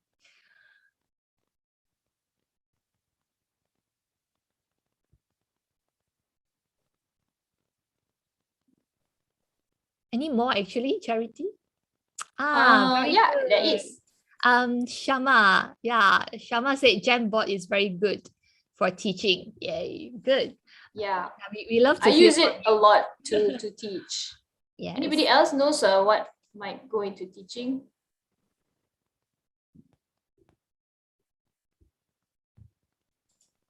But actually this one, add puzzle, because it's the interactive video, right? So it delivers content. Yeah. Okay, which ones are good for assessments? What do you think?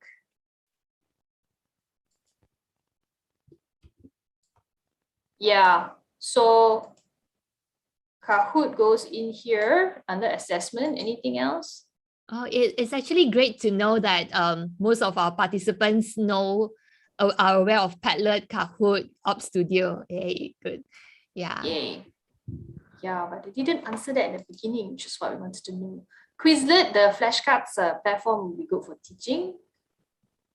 But also kind of assessment when they use it to reinforce the vocab, for example, that they know.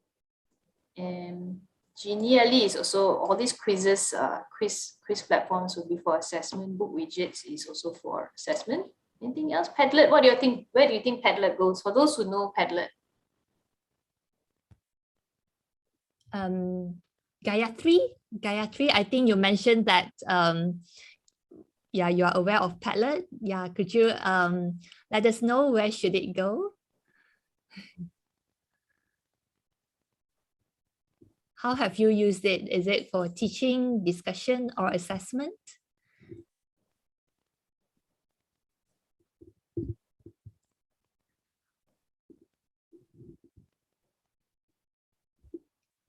Besides Gayatri, other people could also respond on behalf of Gayatri.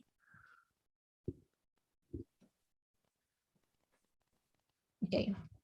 We'll wait for a few seconds, then we'll do it, right? Manisha, yeah.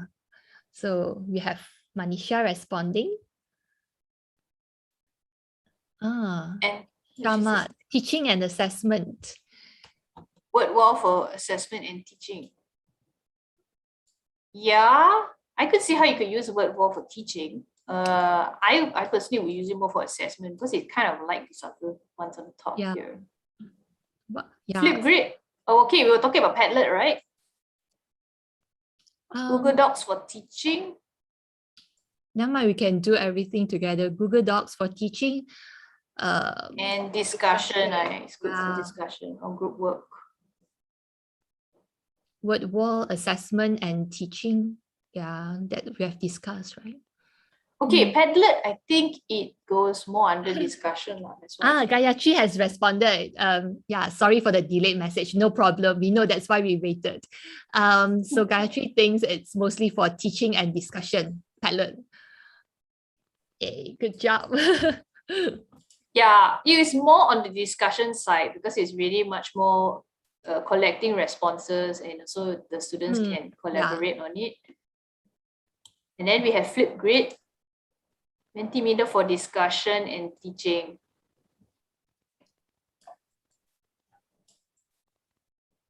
Yeah, so this one actually promotes feedback. So Mentimeter is good for promoting, it's more like discussion. And then we have the last one is Flipgrid. Yeah, Mentimeter could also be assessment, so you're like, it's everywhere, right? And finally, Flipgrid, what do you think, Shi? Flipgrid, discussion. Yeah. Discussion. There's definitely Flipgrid is out of all of the platforms is the most social in its function. So it's definitely more for getting responses and for discussion and all that. It's really good for speaking activities. Yeah, that's right. Yeah. Okay, so that was our just short discussion about how we could possibly use these platforms. And as you can see, some of them have multiple functions. It could even be all three of it, or even more functions than we are talking about today. It's really all about your creativity and how you want to maximize the usage of these platforms for your own individual classes. Yeah, so just now we have Dr. Charity doing all the fun, right? Like placing all these boxes into the appropriate columns. So now it's your turn, it's our turn now. Okay, so Dr. Charity, I'll share the link that you could go and experiment.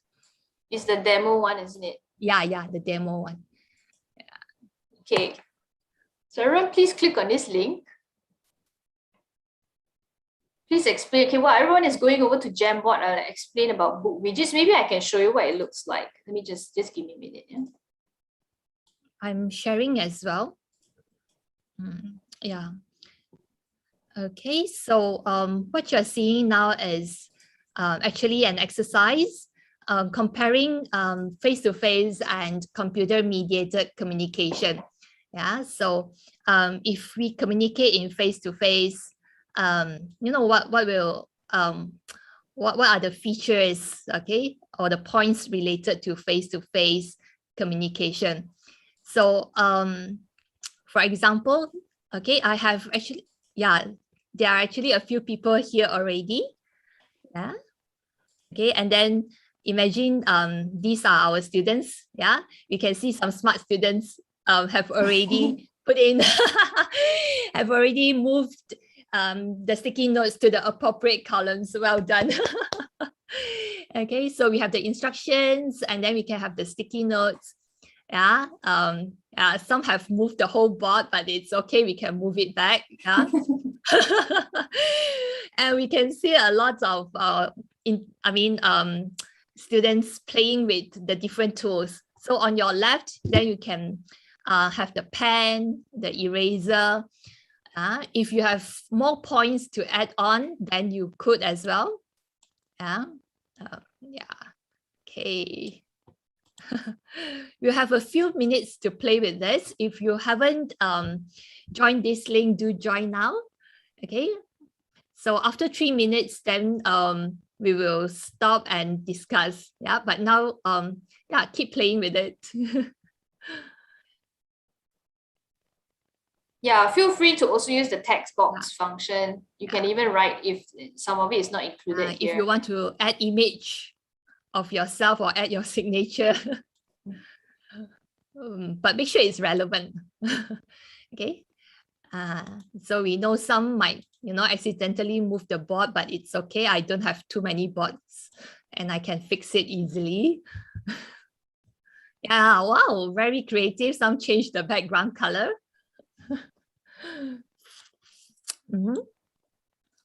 Yeah. Okay. So the yellow ones are the sticky notes or the points. Okay.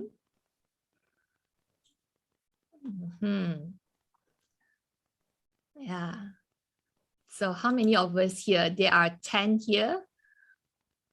Okay. Yeah, all right. Don't worry.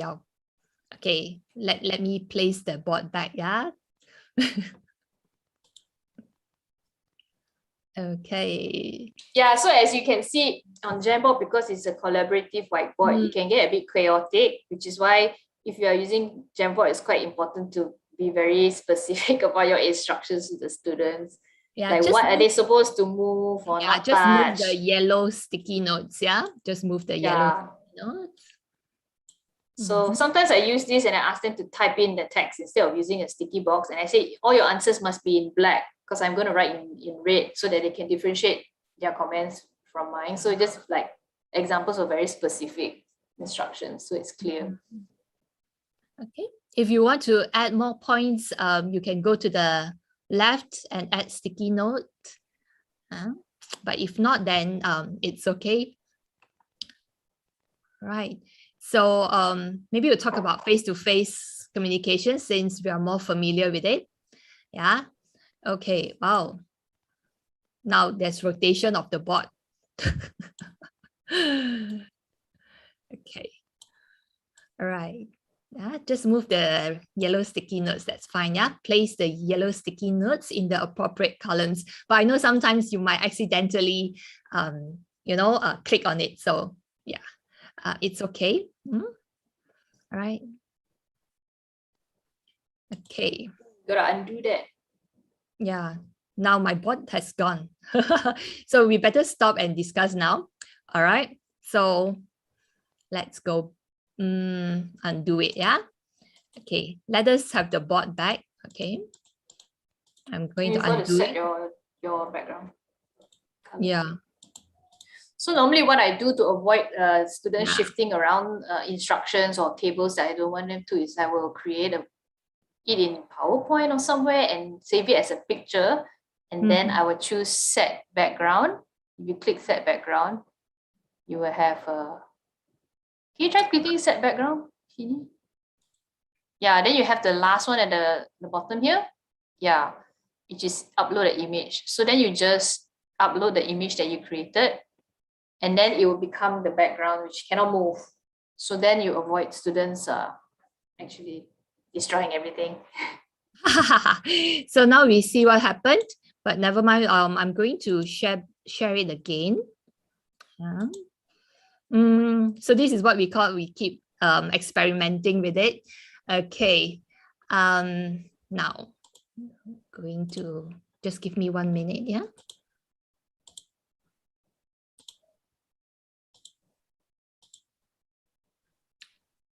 It's the previous one. Yeah, but it's quite weird that I can't go back. I will log into my account again. Yeah.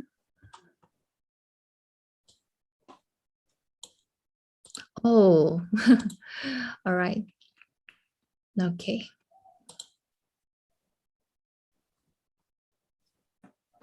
Okay, it's back. All right. So I'll briefly discuss the differences between CMC and face-to-face. So face-to-face are richer non-verbal cues. Yeah, that's why we can have higher social presence. It's usually dominated by extroverts or more proficient language users. We can have immediate feedback, that's correct. We can also higher lexical complexity, usually for text-based computer-mediated communication, because we don't repeat so many words, okay? Turn-taking, yeah, face-to-face. For CMC, turn-taking, it depends on the situation and the platform. Okay, permanence is for CMC. We certainly need technological skills in CMC here. Yeah, like what happened just now. We also need more instructions. It's less threatening in CMC. Like if you have taken out the whole whiteboard, I really can't scold you, right? And it's less threatening. If I scold you, you could just off the mic and you can't hear, you off the speaker and you can't hear anything. Leave the meeting. Leave the meeting. You are also doing it anonymously, so I don't know who to scold as well. Yeah, anonymity or deception. Yeah, this is a feature of CMC. Yeah, we need reading and writing skills in CMC, but not really in face-to-face. Yeah, so I hope you had fun playing with this. You can still play with it, but now I'm going to show you what I have actually done with my class. Okay. Yeah, so this is a phonetics class. I created a few slides, okay, a few slides with different questions. So words which begin with a stop, and then I assigned this to Isaac. So this is my student, Isaac. So it was initially blank, just with the question, instructions, words which begin with a stop, the name, and then Isaac will, he will post his answers. Yeah, the red tick is by me. The other friend, like this question is for Fungi. Okay, some other examples. And sometimes if you do not want to type, or it's quite hard to type it, then you can actually take a picture of it. Yeah, like this one is actually a picture. Yeah, okay, it's a picture with blanks. Yeah, and then the students then they place their answers. Okay, yeah, you can see them getting creative later on.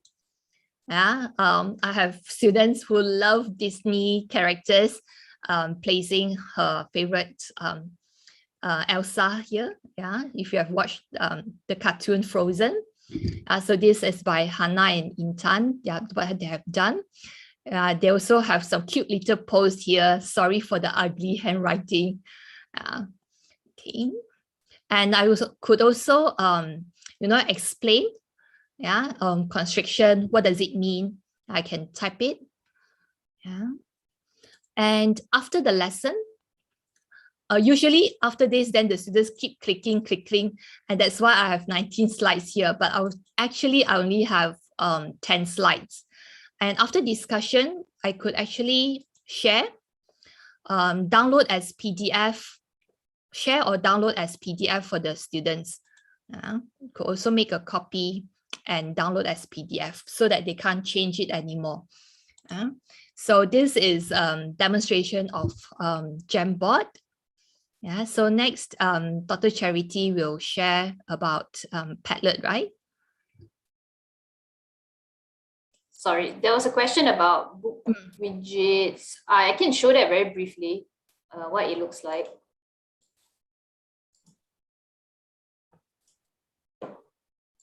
So book widgets, this is what I see. So this is the back end. And what you create widgets, which are basically little units of assessments or quizzes, which can be embedded into different websites, or you can just give them a link to it. So let's just look. So the last one I did was a phonetics oral test in German. So this is the back end of how I created all my questions. As you can see, it's all in German, right? So you can choose the kind of questions that you want. This is an audio recording question, but you can add different kinds of questions. And as you can see, they have multiple choice questions. They have rich text. So you can fill in the blanks as well. You can mark the sentence, which one is different for different parts of sentences. You can drag and drop. You can have, they can label pictures. They can take a photo as a response, or audio recording in this case where, of course, this is an oral test. You can have picture matching or audio to words. You can group them, and then you also can do maths here. So just choose the type of question you want, fill in the blanks, and also you can fill in, because this one is an audio recording, there is no answer, but for multiple choice, of course, there would be answers. So then just let me show you how it looks like on when you send the link to the student. So you can send a public link to them, and this is what they'll see. And this because it's a recording here, so they can click the audio recording button. It will record their responses, and then they go through the test all the way to the end. Okay, let me show you another widget that is different. I don't know what I did here. Let's see. Yeah, so this one is just for during the class. This is not graded assessment. So you have, they can take in your answers. This is multiple choice questions. And then here they hear a text. What kind of sound do you hear? And then they're supposed to pick the phonetic symbol that they hear. And then they can match the audio that they hear to the symbol, the phonetic symbol that they have found. And also this is like a table picking the right classifications for each consonants in this case. Yeah, so they can go through. This is a worksheet, so it's all in one sheet. And then they will email it to me, and or within the system, it will be graded. So how does it look at the end, right? So as I say, I like it because you can collect the students' responses. So let's look at the one that I just showed you, the consonants one, so I can see how well they did. These are all my students. And I can click individually on each student to actually manually grade. If I disagree with the automatic marking, I can just go in and or give extra marks or deduct marks. So, and then what is nice is at the end, you can actually return it to them. So you ask them to insert their email and you just click send and the whole thing goes back to the student. So they get the feedback straight away after you've done this marking. So it's really good for giving feedback on assessments, and also for collecting the grades itself. Okay, let's move on to my demonstration of Padlet. Hope that's enough information for you.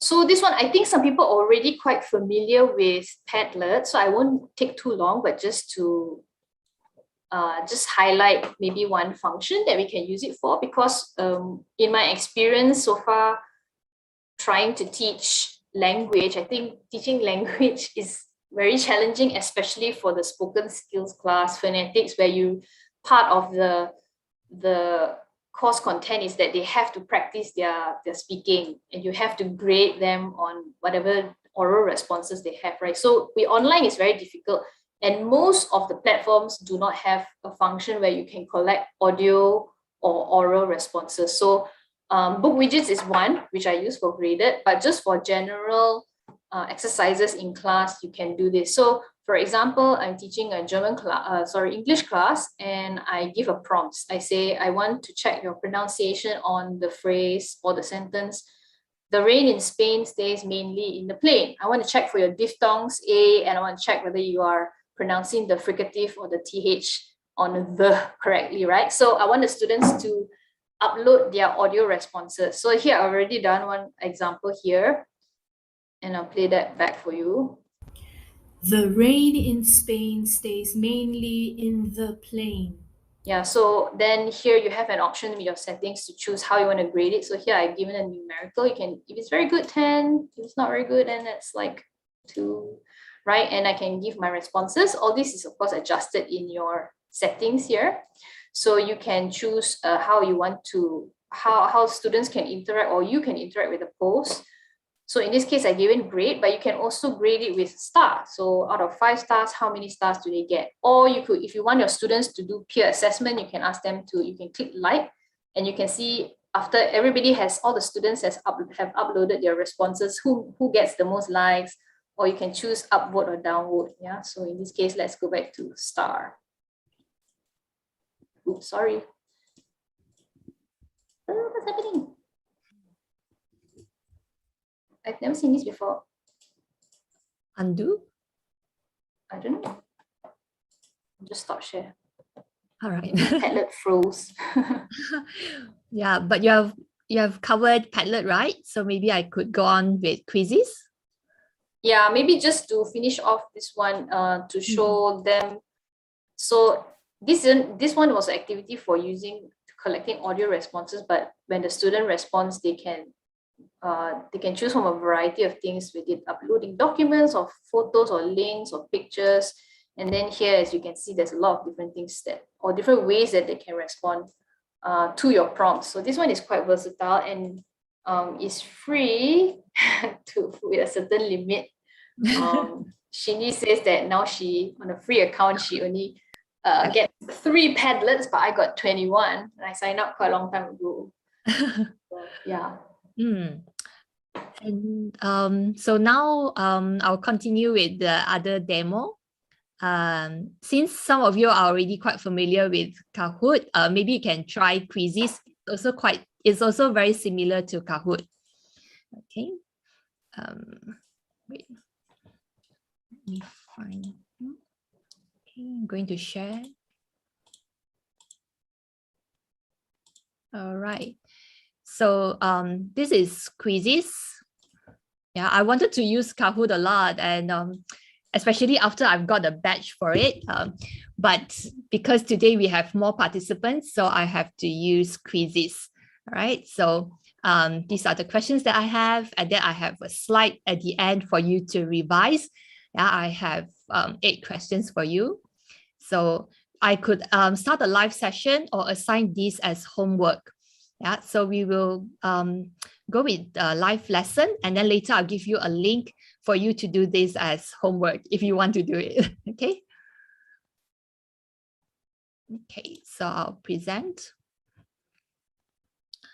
To join this quiz, you will go to joinmyquiz.com and enter the game code.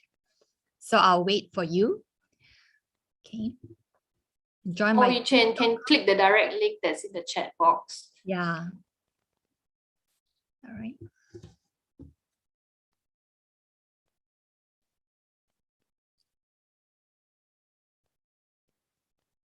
But the game code changed, huh? Yeah, for live session, it changed. Oops, sorry, then disregard this. Sorry. Yeah, 364223. So you might need to open another tab or use another device to join this.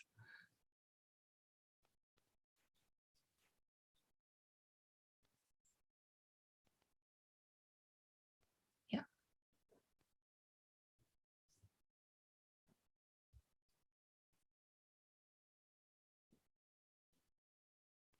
Nobody is here yet. I think the one that Charity showed is the homework one, right? The asynchronous one.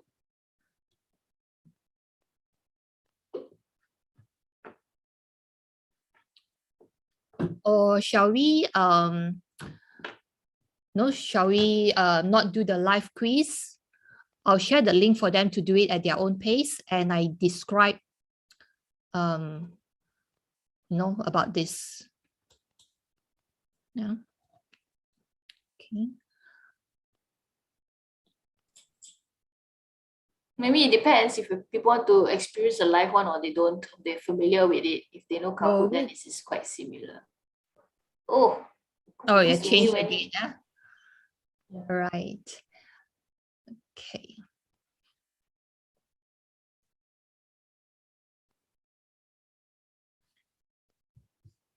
Go to joinmyquiz.com. The game code, sorry, has changed to another one, 764368.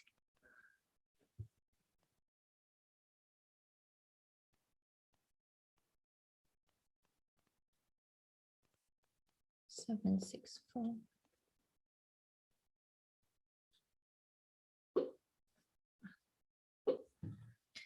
Okay.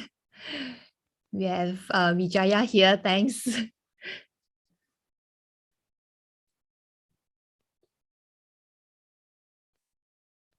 Yeah, so this is related to what Dr. Charity has said. For a synchronous activity, sometimes it will take more time. Yeah.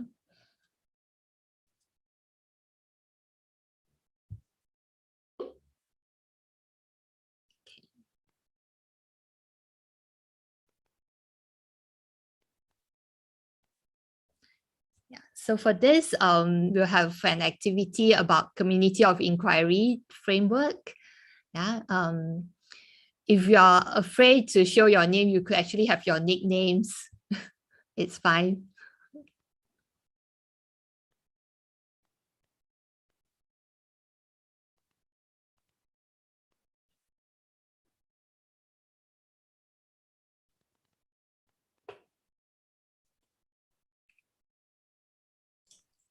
Dr. Chu, I think they're like our students. They don't want to participate.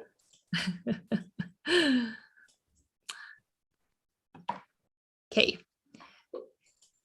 Yay, we have 3 now. Oh, wow. So they will be the top 3 winners. So all 3 of them will be winners. Shall we just start? Yeah? Yes. Okay, maybe you can have for the others who haven't joined, you could have a look at it. Yeah, so sometimes we do have students who can't join. So what I ask them to do is to watch and then later try the asynchronous one. Yeah, you will have the same questions as well. All right.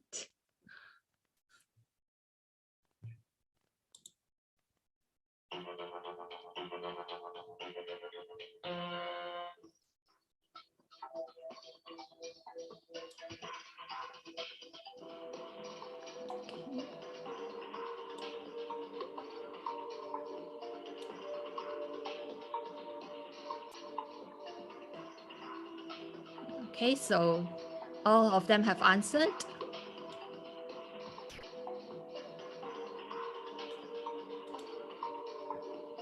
Okay.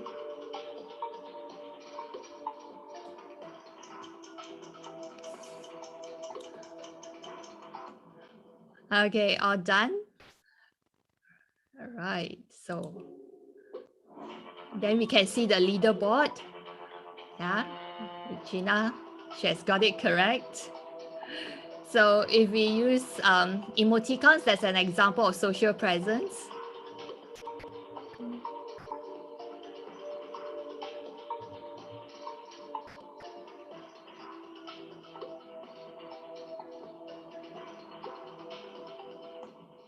Yay, all done. Let's see. Oh.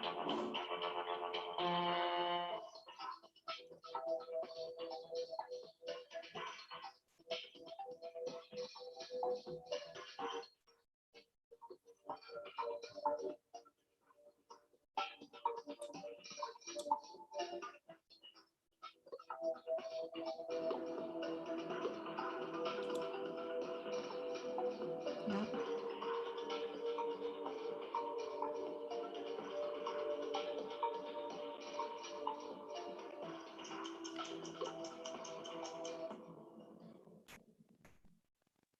All right, so using polls to get opinions is an example of, yeah, let me see. Okay. Is it social presence, teaching presence, or cognitive presence? So it's a combination of social presence and cognitive presence, okay? So this one, I'll just do a quick demo and then share the link for you, yeah? Okay, because we are running out of time, yeah, we'll move on. Okay, we'll move on with the next one. So at the end, what happens? Then you get the tallied points, right? Yeah, you get the leaderboard, your points, and then yeah, you could revise. It's actually good for revising what you have learned. The main difference, I think, between Kahoot and Quizzes is that Kahoot involves that all the students must answer at the same time, and the teacher controls the speed or the questions. But with Quizzes, they can do it in their own pace. Isn't there that setting, right? Yeah, we are actually more familiar with Kahoot, yeah, but today we show something which is similar, that's Quizzes, yeah. Yeah, but we do love Kahoot better, yeah. So I think one of the main features of Quizzes, if you assign it as a homework, so let's say you have 10 students in your class and they do this all at different times, but the speed in which they answer the question, they get points for it. So at the end, you still have a leaderboard, even though it's a homework. So which Kahoot, I think, does not have. I'm not sure. Yeah, if you can't join the live session just now, it's okay. I've shared a link on the slides, yeah, and I will share it in the chat box. So then you can try the questions. Yeah, I will put, you can do it, I think you can have time until tomorrow to do it. Okay, I'll share it in the chat box. Yeah. Next, Dr. Charity will share her escape room, which is very exciting. Yeah, so the last demo that we'll do for today is how to create escape rooms. I'll share the slides, don't worry. So maybe all of you can tell me by putting a thumbs up if any of you know what an escape room is, a face-to-face physical escape room is. Have you ever had experience with it? What are they saying, Shini? Do they know what that is? I'm still waiting. We need to give them time to think. Anybody knows what that is? Yeah, there's some response coming in now. Sorry, no idea, no. So for the original escape room is usually run by companies, and they have spaces where people pay money and they go with their friends. It's like a big physical life puzzle. So the objective is to escape from a set of rooms within a given time set, maybe 45 minutes or an hour. So you go to this place and they have multiple rooms in there, and in each room you're supposed to solve puzzles. And if you solve the puzzles correctly, you can get keys, and then you escape out of room 1 and then room 2, room 3 until the last door or the last room. And if you can escape all of the rooms under the time limit, then you win the game. If you don't, then you lose the game. So that is a physical escape room, but you can actually do a virtual escape room as well. And so this is something that I did with my year 1 students. And I'm just going to show you how you can build a virtual escape room using free tools. And this is by the Google Suite apps. Yeah. So I'm going to paste in the demo link. So you can actually go there. If you prefer to just go and have a look around yourself, you can go into that. And Charity, Lavanya asked, isn't it related to games? Yeah. Yes, of course, it's a big game. So if you are the kind of person that likes puzzles, then you will like escape rooms. Yeah, so you can go and click on this link, and that's the public link for this escape room. But you can also stay here on the Zoom call, and I'll show you, I'll walk you through it. So what do you need if you want to do an escape room? So firstly, actually, it involves quite a bit of planning. So you have to have a detailed plan for your room. So firstly, usually it's good to select a theme. It makes it more interesting and more immersive for the students. So whether is it your theme is a shipwreck, or is it a nuclear holocaust that they're trying to escape? What are they trying to escape from? Is it the submarine that has got a hole in it so it's sinking, or is it the Titanic, whatever? Yeah. And then decide how many rooms do you want to have. Do you want to have 4 rooms, 10 rooms, whatever? And in each room, how many activities or how many tasks or puzzles are the student expected to complete? Is it 1 task per room, or is it 3 per room, whatever it is? And then finally, you have your tools. So for today's demo, I'm using Google Sites, which is free, which is the hosting website for the escape room. And then I use Google Forms, which is also attached to Sites because it's under Google Suite apps. And then you can have other external things as well, as using PDF or Word documents that you can link into your escape room. Okay, so now let's just look at the escape room proper.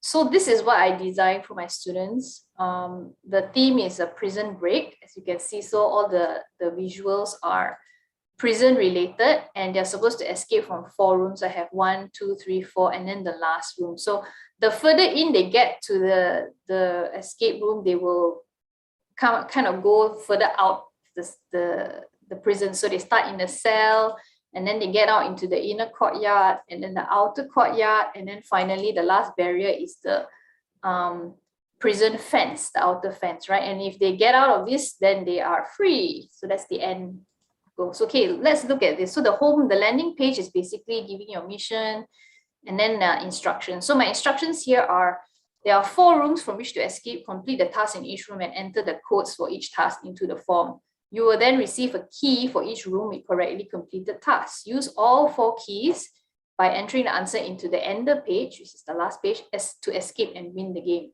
Yeah, so when you click on start, it takes them to the first room, or they can just click up here. So let's look at the first room. It basically has 2 tasks, Aufgabe 1 and 2. Yeah, so the first task is a jigsaw puzzle. So this is actually linked to an external site. This is hosted by Book Widgets. So I created this task already on Book Widgets. And then what they're supposed to do is they're supposed to rearrange the pieces. And once they do it correctly, there's a word there. Yeah, so that's their code. And then the second task is a PDF file here, which is a crossword puzzle. So they must answer all the questions here. And if they do it correctly, some of the boxes are highlighted in red here. I mean, they have a red letter. So if they complete it correctly, they just have to take the letters in these boxes and arrange it according to this instruction here, and they should get a code. Yeah. So let me show you what that looks like.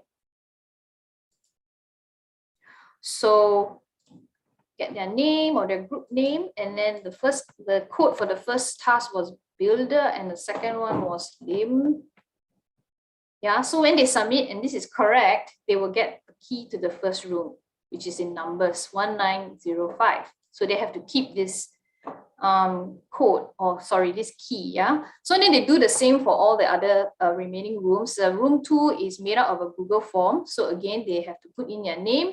And for this one, I created, so these JPEGs here, the pictures are images that I created myself. And so they are supposed to select true or false for each item in the table and just collect the alphabets as they go along, and they enter it here. So they will get a word at the end. The same thing with this exercise, and then they submit. Let's look at room 3. Room 3 is also on Google Forms. This one I use a different kind of task. So they're supposed to label the parts of the body and then enter the code based on the first letter of each word in capital letters. So for example, number 7 here is hand, your hand, right? So the first letter is H. Then you get to like fus for foot, yeah, it's F. So you have to collect all the letters and then enter it in here. It's the same thing with this next task, which is the different types of furniture or Möbel, as you say in German. So like number 1 would be sofa, S, yeah. So you collect all the letters, and then this one is a cipher, and you just have to match the numbers to the letters and get the key. Okay, last 4th room would be this one. I gave them a reading exercise, so they have to read the text. This would be good for literature as well, right? You could do that for literature, and then ask them a series of questions, and all of the answers have these letters in it. So they collect, if they answer it correctly, they should get the code for this exercise. And there are several other follow-up questions to that. So assuming the students have solved all of the tasks, right, successfully, they now have collected 4 keys. Then they come to the last page here, in which they're supposed to enter their names and the 4 different keys for all the rooms. And then they submit it, and it'll get sent to my Google Forms account, and I can see who came in first, right? Okay, so now let me show you what it looks like on the back end. So that was the public site. This one is how it looks like. This is the layout for Google Sites, and it's quite easy to use. On the right-hand side is your control or your layout panel. Everything is quite user-friendly, and you can just drag and drop, or you can just click it. So you start actually with determining how many rooms you want, right? So in this case, I wanted 4 rooms, but then I have my landing page, the first starting page as where the instructions are, and I have my last, the end page. So I have 6 pages altogether. So all you do is you just click this plus button, and then you have a new page. Let's say I have whatever the name may be, and then you see it appears here, right? So that's my new room. But okay, for today, I don't want it, so I'm just gonna delete it. Even within the rooms, you can create sub-rooms. If you want to make your escape room even more complicated, you can have sub-rooms, right? And then when you do that, then it comes down in Dropbox form, and you can, add more complexity to your escape room. Yeah, but I'm not going to do that. And so then you go page by page and choose what kind of content you want on each page. So this one is a text box. Here is a image. Here is a text box, and then further text box. This is a link, and all of these are all here. When it came to the page with the external source, right? Like I told you, I did this on book widgets. So what you do is you click embed, and basically a lot of external websites that have this widget or HTML or JavaScript. JavaScript is kind of gone out of fashion now, but they always have an external link, or they will have an embed code, the HTML code that goes here. So you can just paste it in and it will appear this way. So let me show you what it looks like for this one. So I had to get this code from Book Widgets itself. And then I pasted it in here. And when I click next, then it will appear this way. Yeah, the same thing for the Google form. The Google form is also something that you can do by clicking on docs, forms. Yeah, so on forms, because Google Suite apps is all integrated together. So you just click on forms. And then whatever I have, all the forms I have ever created under Google Forms, it's all here. So I can just click on them. So I'm not going to give you a tutorial on Google Forms because I'm sure this is not the time for it. But basically I've already created the form separately. So you have to create the tasks first before you build the rooms. And then all you need to do once you've got all the different tasks is just to assemble it together. So the same thing all the way to the end here. These are all just basically my Google Forms. Yeah. And then when you are done with it, you can click publish, and then you click on the share link. And what you do is you give your students the public link. So then they will be able to come and, this is what they will see. Yeah. Okay, so that's the end of my demo on escape room. It is quite complicated and it requires quite a bit of planning. I think for me, when I did this one, it took me like one whole afternoon. But I felt it was worth it because this group of students were feeling a bit demotivated. They had just come in first year and they never met each other, and the whole learning experience was just online. I think they were a bit down. So I thought it was worth it for me to put extra effort to give them something fun to do at the end as a class. So we did this at the end of the semester. Yeah. Okay, and yeah. So I really love Dr. Charity's escape room, and I'm going to try it out next sem as well. Yeah, so we move on. We think that besides these apps, we could also ask students to learn on their own using some mobile applications that's related to language learning. Yeah, so like dictionaries, Duolingo, or it's called Sounds, which is good for phonetics. Yeah, Memrise, Busu, Mondly languages. Okay, so in conclusion, as shown by us, we did face failures sometimes, but we really need to keep on trying, because this struggle is actually what we call learning. So I'm learning together with you today. I learned something more about quizzes. Next time, I'll be careful with it, or I'll just stick with Kahoot next time. All right. But basically from what we have shared, we think that to promote active language learning, it's good to develop social, teaching, and cognitive presences.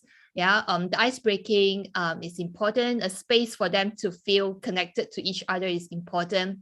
And for teaching, we do need to use more a variety of activities.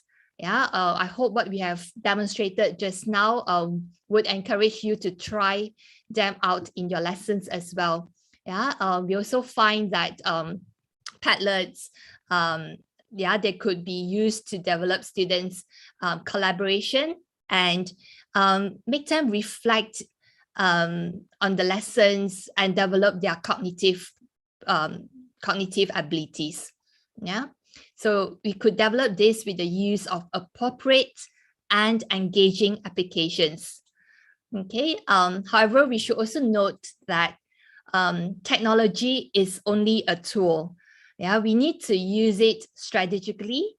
It needs our strategic use, to realize its maximum potential for different users. Yeah, and as we have shared, we have participants who are, who need more time to think about it. Sometimes some students, we need to know what are their technological equipment. Yeah, some they might not be able to access to certain applications and so on. So we need to bear in mind who are our learners, what's suitable for them, and what are the tools that we can use to realize our learning outcomes. If I can just interject at this point, right, about your last point about technology. So one of the things that helpful for me anyway, maybe is a good tip for the rest of you, is before the semester starts, sometimes, especially if it's a new group of students I've not met before, I will send them a form or a quiz, not quiz, a form to fill in with questions so that I know what is their level of their bandwidth, what is their preference for whether they prefer more collaborative learning or they want to learn on their own, how would they like their resources or materials delivered to them, so that at least I get an idea before I start the semester. Okay, this group prefers this style of teaching or this way of consuming the content. Then I know how to adjust my teaching strategies or the platforms that I pick for their needs, so that helps to plan a lot better. So I do that every semester. I mean, every year when a new batch of students comes in. Yeah, that's a very good advice. Yeah. And here I'm also sharing a book that I've produced with my colleague, Interpersonal Interactions and Language Learning. So if you would like to know more about the differences between face-to-face and computer-mediated communication and how we could utilize them for different types of learners, you can read them. Yeah, Dr. Charity will help me to paste the link. Right. These are the references that we have referred to. Yeah, just for your information, I like to, refer to Prof. Abdul Karim, also Dr. Kathleen Tucker. She's from USA. She shares quite a lot of templates that's useful for lessons. If you would like to know more about community of inquiry, you could go to this link. And if you think the tools that we have shared is not enough, there are more here, right? There's really a lot. Yeah, but when we are doing this, do keep calm and keep exploring. Yeah. All right. So we have come to an end. Are there any questions? If you have, you could unmute your mic and talk to us, or you can type in the chat box. Our emails are on the slide as well.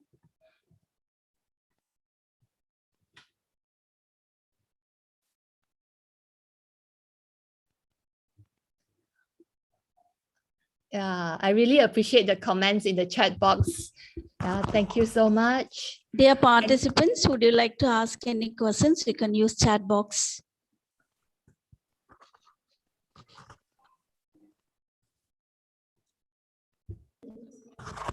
Even you can unmute to ask questions. Participants, you can unmute yourself to ask questions.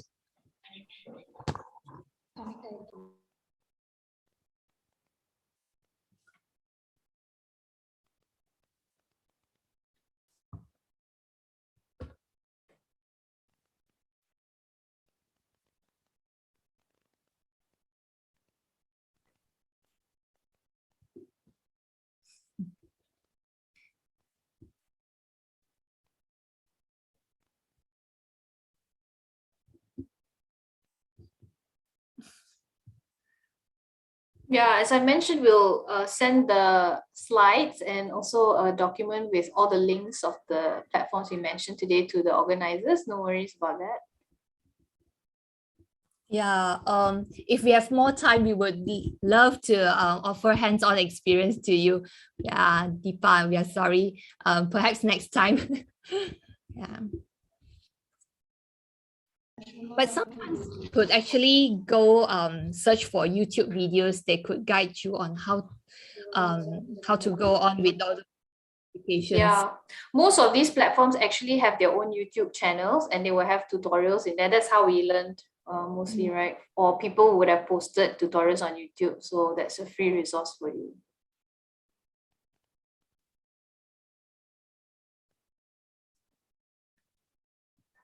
Okay, that's on the dot, right? Just 2 hours on the dot. Yeah, I hope you could go back to try the COI worksheet to note down what are your new strategies now. Oh, Lavanya has tried escape room. Wow, that's interesting. Good.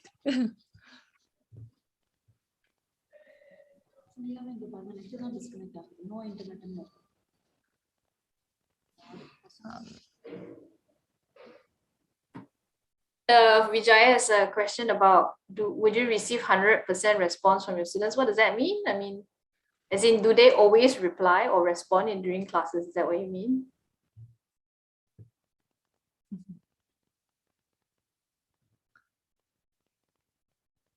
Sometimes I think it depends on their network connection and also the tools that they have, right? Yeah, it's very hard to predict. And sometimes, of course, there's the students, like for me, I do call my students if especially in the learning part or the teaching part of the class, I will, say, okay, can you give me an example of whatever? And then I'll call the student's name just to keep them on the edge. They know they have to be there because they could be called at any time.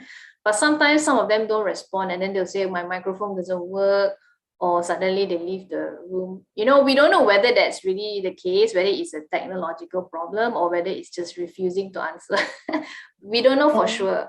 Well, what I did is we record our classes. Yeah, we record our classes. So if they couldn't join, for a valid reason, then they could revise the lesson based on what we have recorded. Yeah, so the question comes in from Lavanya about how do we engage and keep interaction in a large classroom? Yeah, so when you have large, if you are talking about like 50, hundreds of students, then actually it will require a lot more different planning than some of the demos that we've shown you here. These are definitely for smaller size classrooms.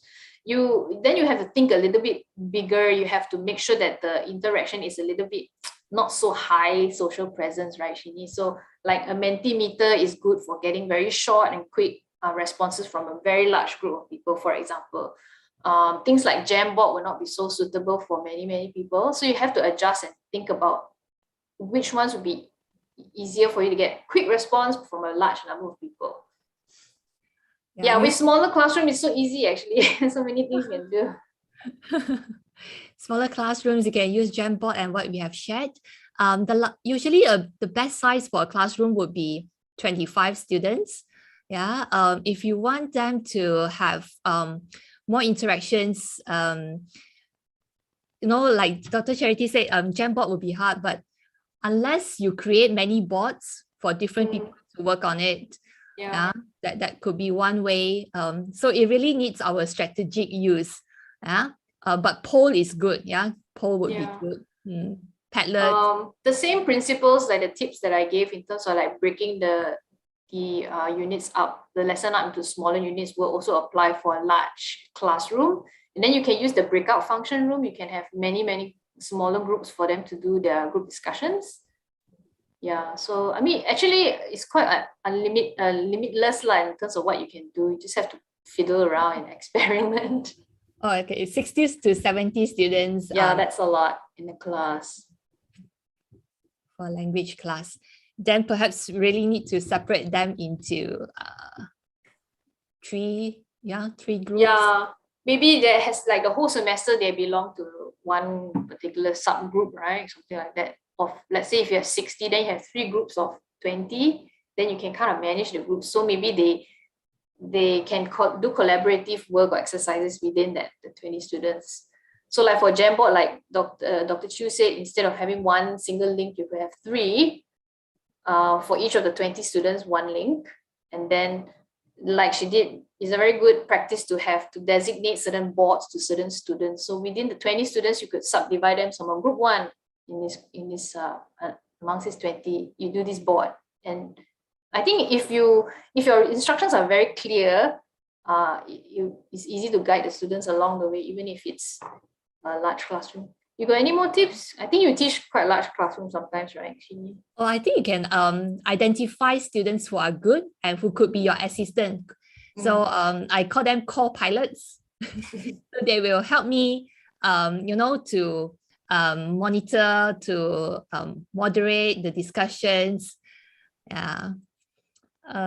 Wow, more challenging questions are coming. Yeah, because I think India's situation is probably very different from Malaysia. Malaysia, even the rural students, like internet connectivity is very good here in Malaysia, even in the rural areas. So even the rural students would have good computer literacy or digital literacy compared to it's quite even lah between urban and rural. So how do we train students in rural areas? Well, I think you need a whole workshop on that. Yeah, maybe briefly to talk about it. I think the internet connection is important, but I've also talked to teachers from who are teaching in rural area, who are teaching indigenous students. These students, they don't have laptops, or they are sharing devices. The internet connection might not be good. So the teachers, they shared with me, what they have shared with me is that first you need to let the students know where they could get the internet connectivity, perhaps near to the library or to a community hall with internet connection, then how they could log on to Zoom or Google Meet. Yeah, and then printed materials would be would be useful as well. Yeah. So at least they could, like using WhatsApp or Telegram, they watch the video and they could try the exercise. Yeah, it would actually be better for students in rural areas. Yeah. Yeah, so what we do at UM is that even though we're running our classes online, we always make sure that whatever has been happening in a live class, there's always a backup, whether it's a class recording or whatever materials that you have shown in your exercises have to be made accessible to the students immediately after the class. So even if they didn't attend or they have bad internet, if it's a PDF, that's quite easy to download, or they can print it out. Jamboard and Padlets can be printed out in PDF form, so at least they know what's going on. Oh, literature. Okay, this one I think you got to wait for Dr. Sume and Regina's session because we don't tomorrow, really teach right? literature. Yeah, I think it's tomorrow.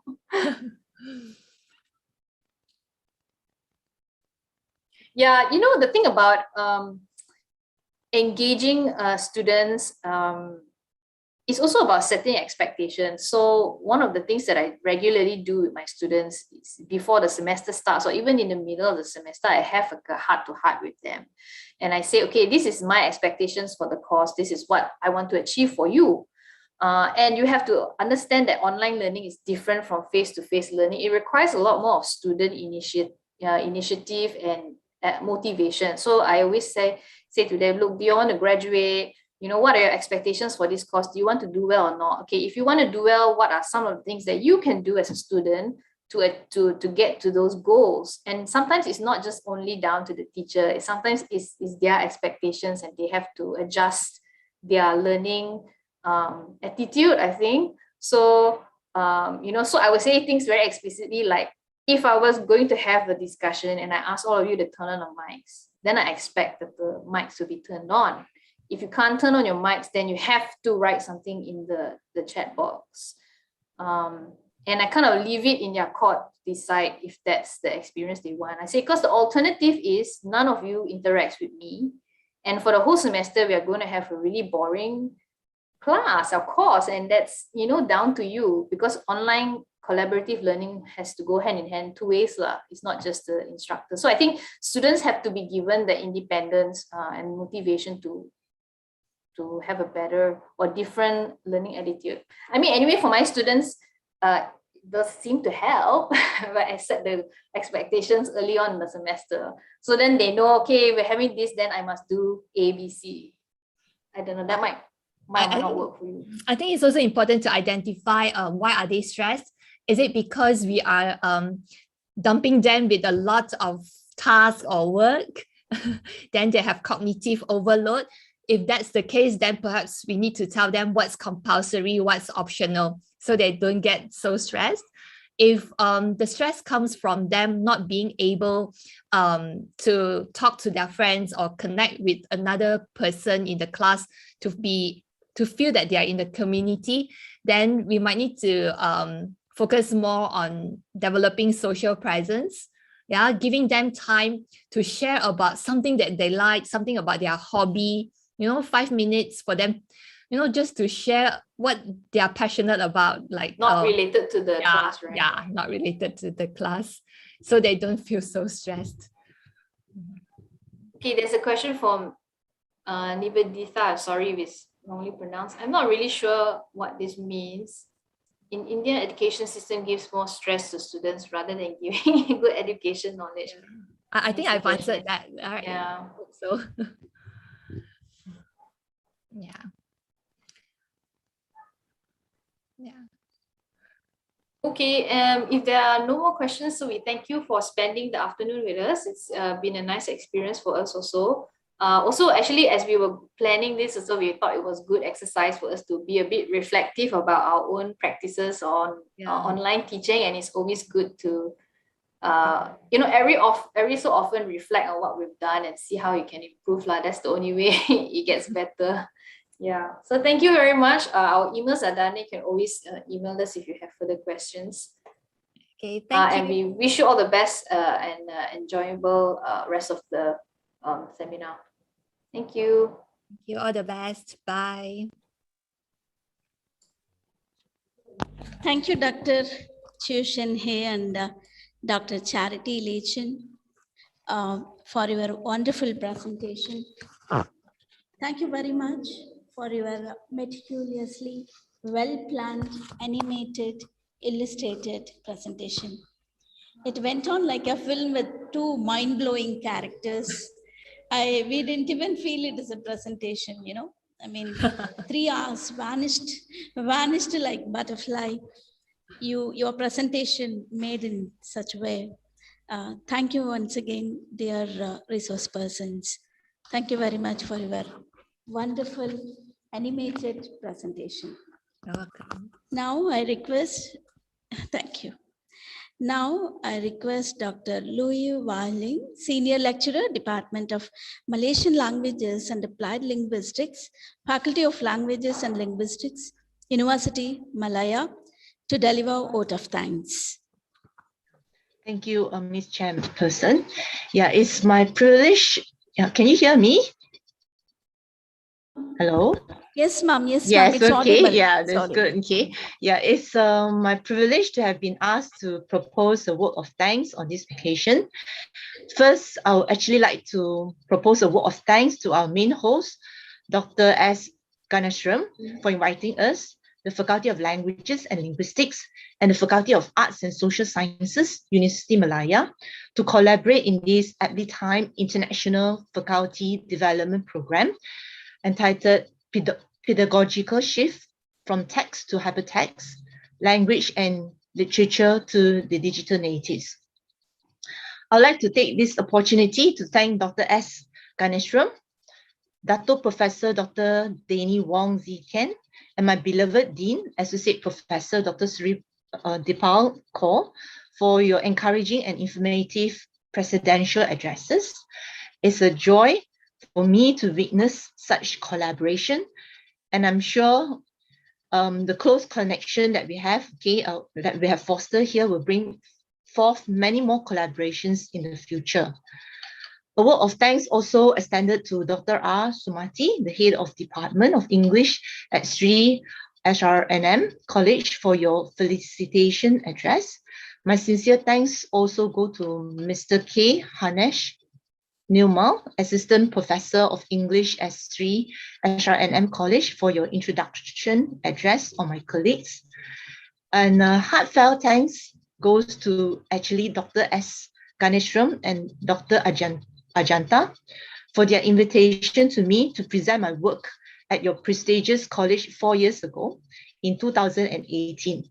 Yeah, I'm so thankful for the opportunity given to visit your vibrant college and witness with my very own eyes how fervent and attentive the students are towards knowledge here.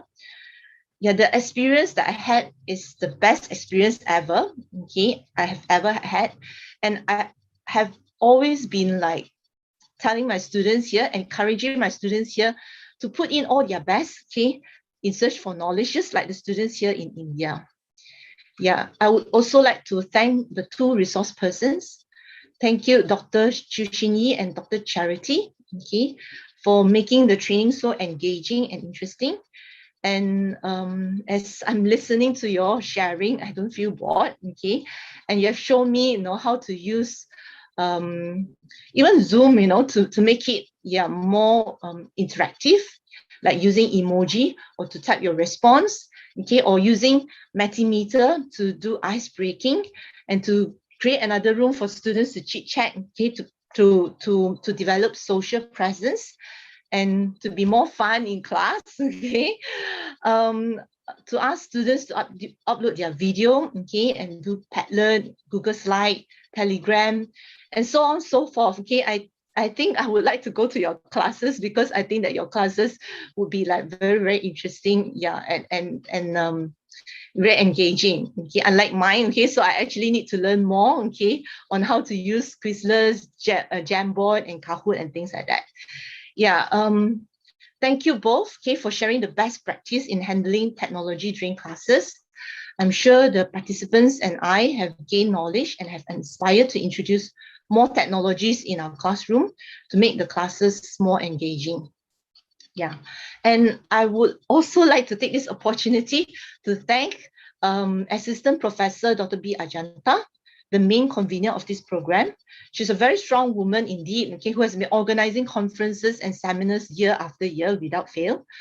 For this program, she has been liaising with me and also with Dr. Shankita and also with Mr. Louis, yeah, to ensure that all scheduled program runs smoothly. She's also assisted by Mr. K. Harnesh Nilma and Assistant Professor Dr. M. Shihadevi. Thank you to both of you. Yeah, and the program will not be successful without the assistance of the executive committee members, which consists of Dr. S. Jayanti, Dr. U. Fatima Fazana, Dr. A. Pamashini, Dr. S. Maritai, and Mrs. K. Miss K. Abhilasha. Okay, I'm so sorry if I actually didn't read your name properly, but thank you for working behind the scene to make this program a success. Indeed, there are actually a lot of planning and coordinating work, yeah, needed to organize such international program. Yeah, I cannot thank you all these dedicated. I cannot thank you enough, okay, of all these dedicated colleagues for their involvement and their willingness to make this a success. Yeah, ladies and gentlemen, last but not least, I would like to thank the participants for coming to this program. Some of you are teachers, some are students. For the teachers, I'm sure students will be very appreciative of you for sacrificing your personal time to learn something that will make the classroom more engaging and interesting. For the students, I appreciate to see the value of knowledge and has been fervently pursuing it. Yeah, actually, there are actually a good number of 80 over participants here. Kudos to all of you. And thank you for attending this International Faculty Development Program. And I hope to see you for the rest of the 4 days. And it has been a great pleasure. Thank you all.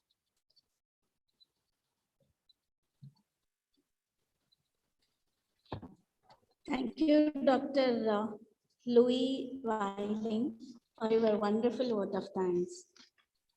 Dear participants, your kind attention, please. Every day we send registration feedback form. Every day we send feedback form at the end of the program. Kindly fill it. Every day at the end of the program, we'll send feedback form. Kindly fill it, please. Thank you.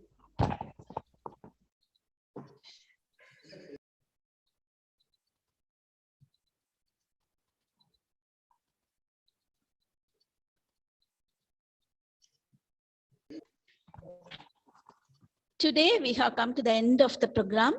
Thank you very much for your wonderful support. We'll meet you tomorrow. Thank you. Feedback form is in the chat box. Participants, feedback form is in the chat box. The link is in the chat box. Please fill it.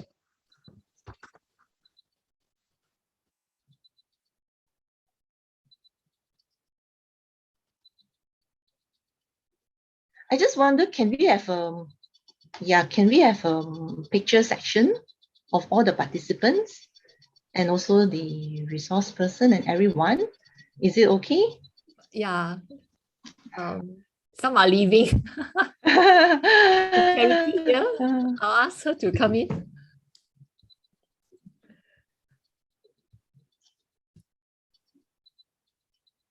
Yeah, can we not leave, and yeah, can we all ask her to perhaps turn put on the our picture. video? Yeah, so that we actually can take a picture of all of you. Yeah.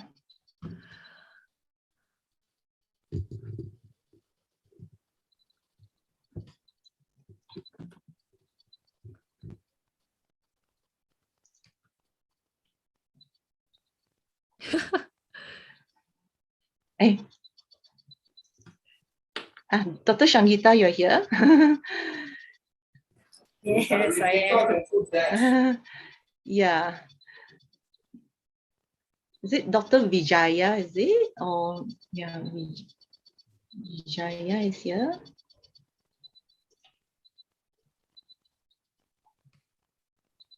What about the rest?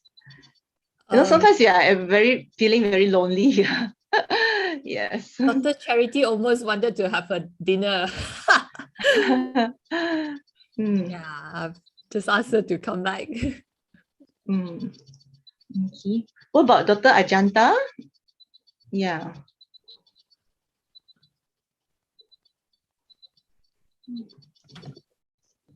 Hi, Mom. Hi, can see your beautiful face. Yeah. Mr. Lu is at the Highland. Such beautiful background. And that's actually India. Oh, wow. That's actually a very nice place in Himachal Pradesh. Yeah. Nice. I'm still in UN.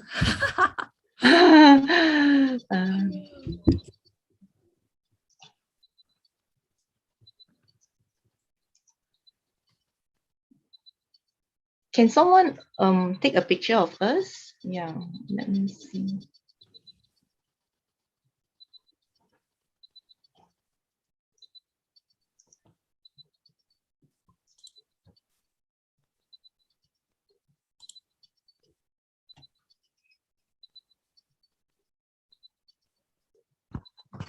I request the participants to switch on your video. Yeah. To take photo. Participants, I request to switch on your camera to take a photo.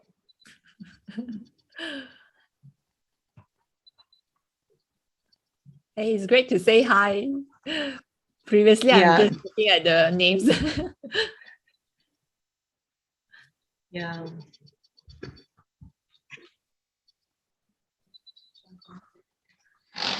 I haven't been using Zoom for a while, so I actually don't know how to take pictures from here already.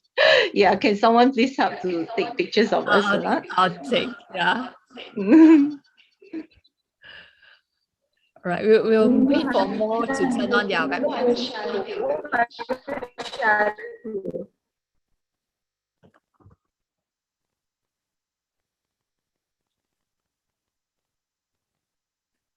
Hi.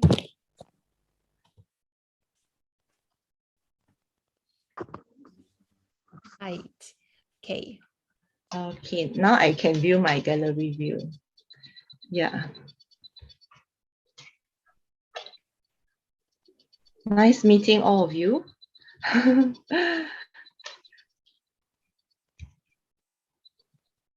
Okay. Whoa, Dr. Manoj is walking.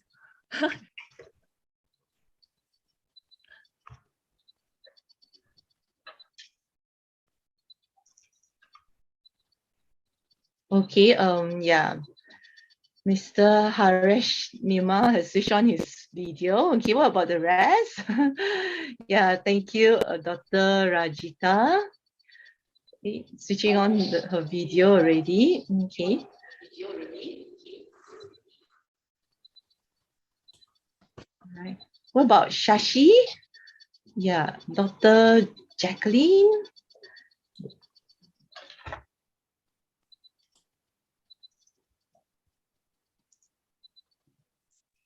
Okay, everyone smile. 1, 2, 3, cheese. Okay. Hope to see you tomorrow.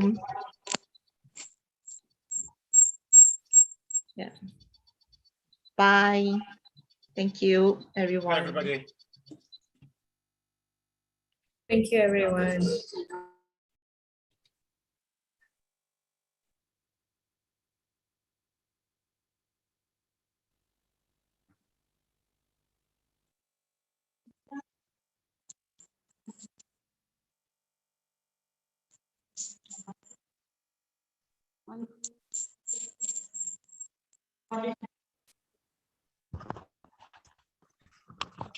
Thank you, participants. We'll meet tomorrow at 1:45. Thank you once again. We'll meet tomorrow at 1:45 p.m.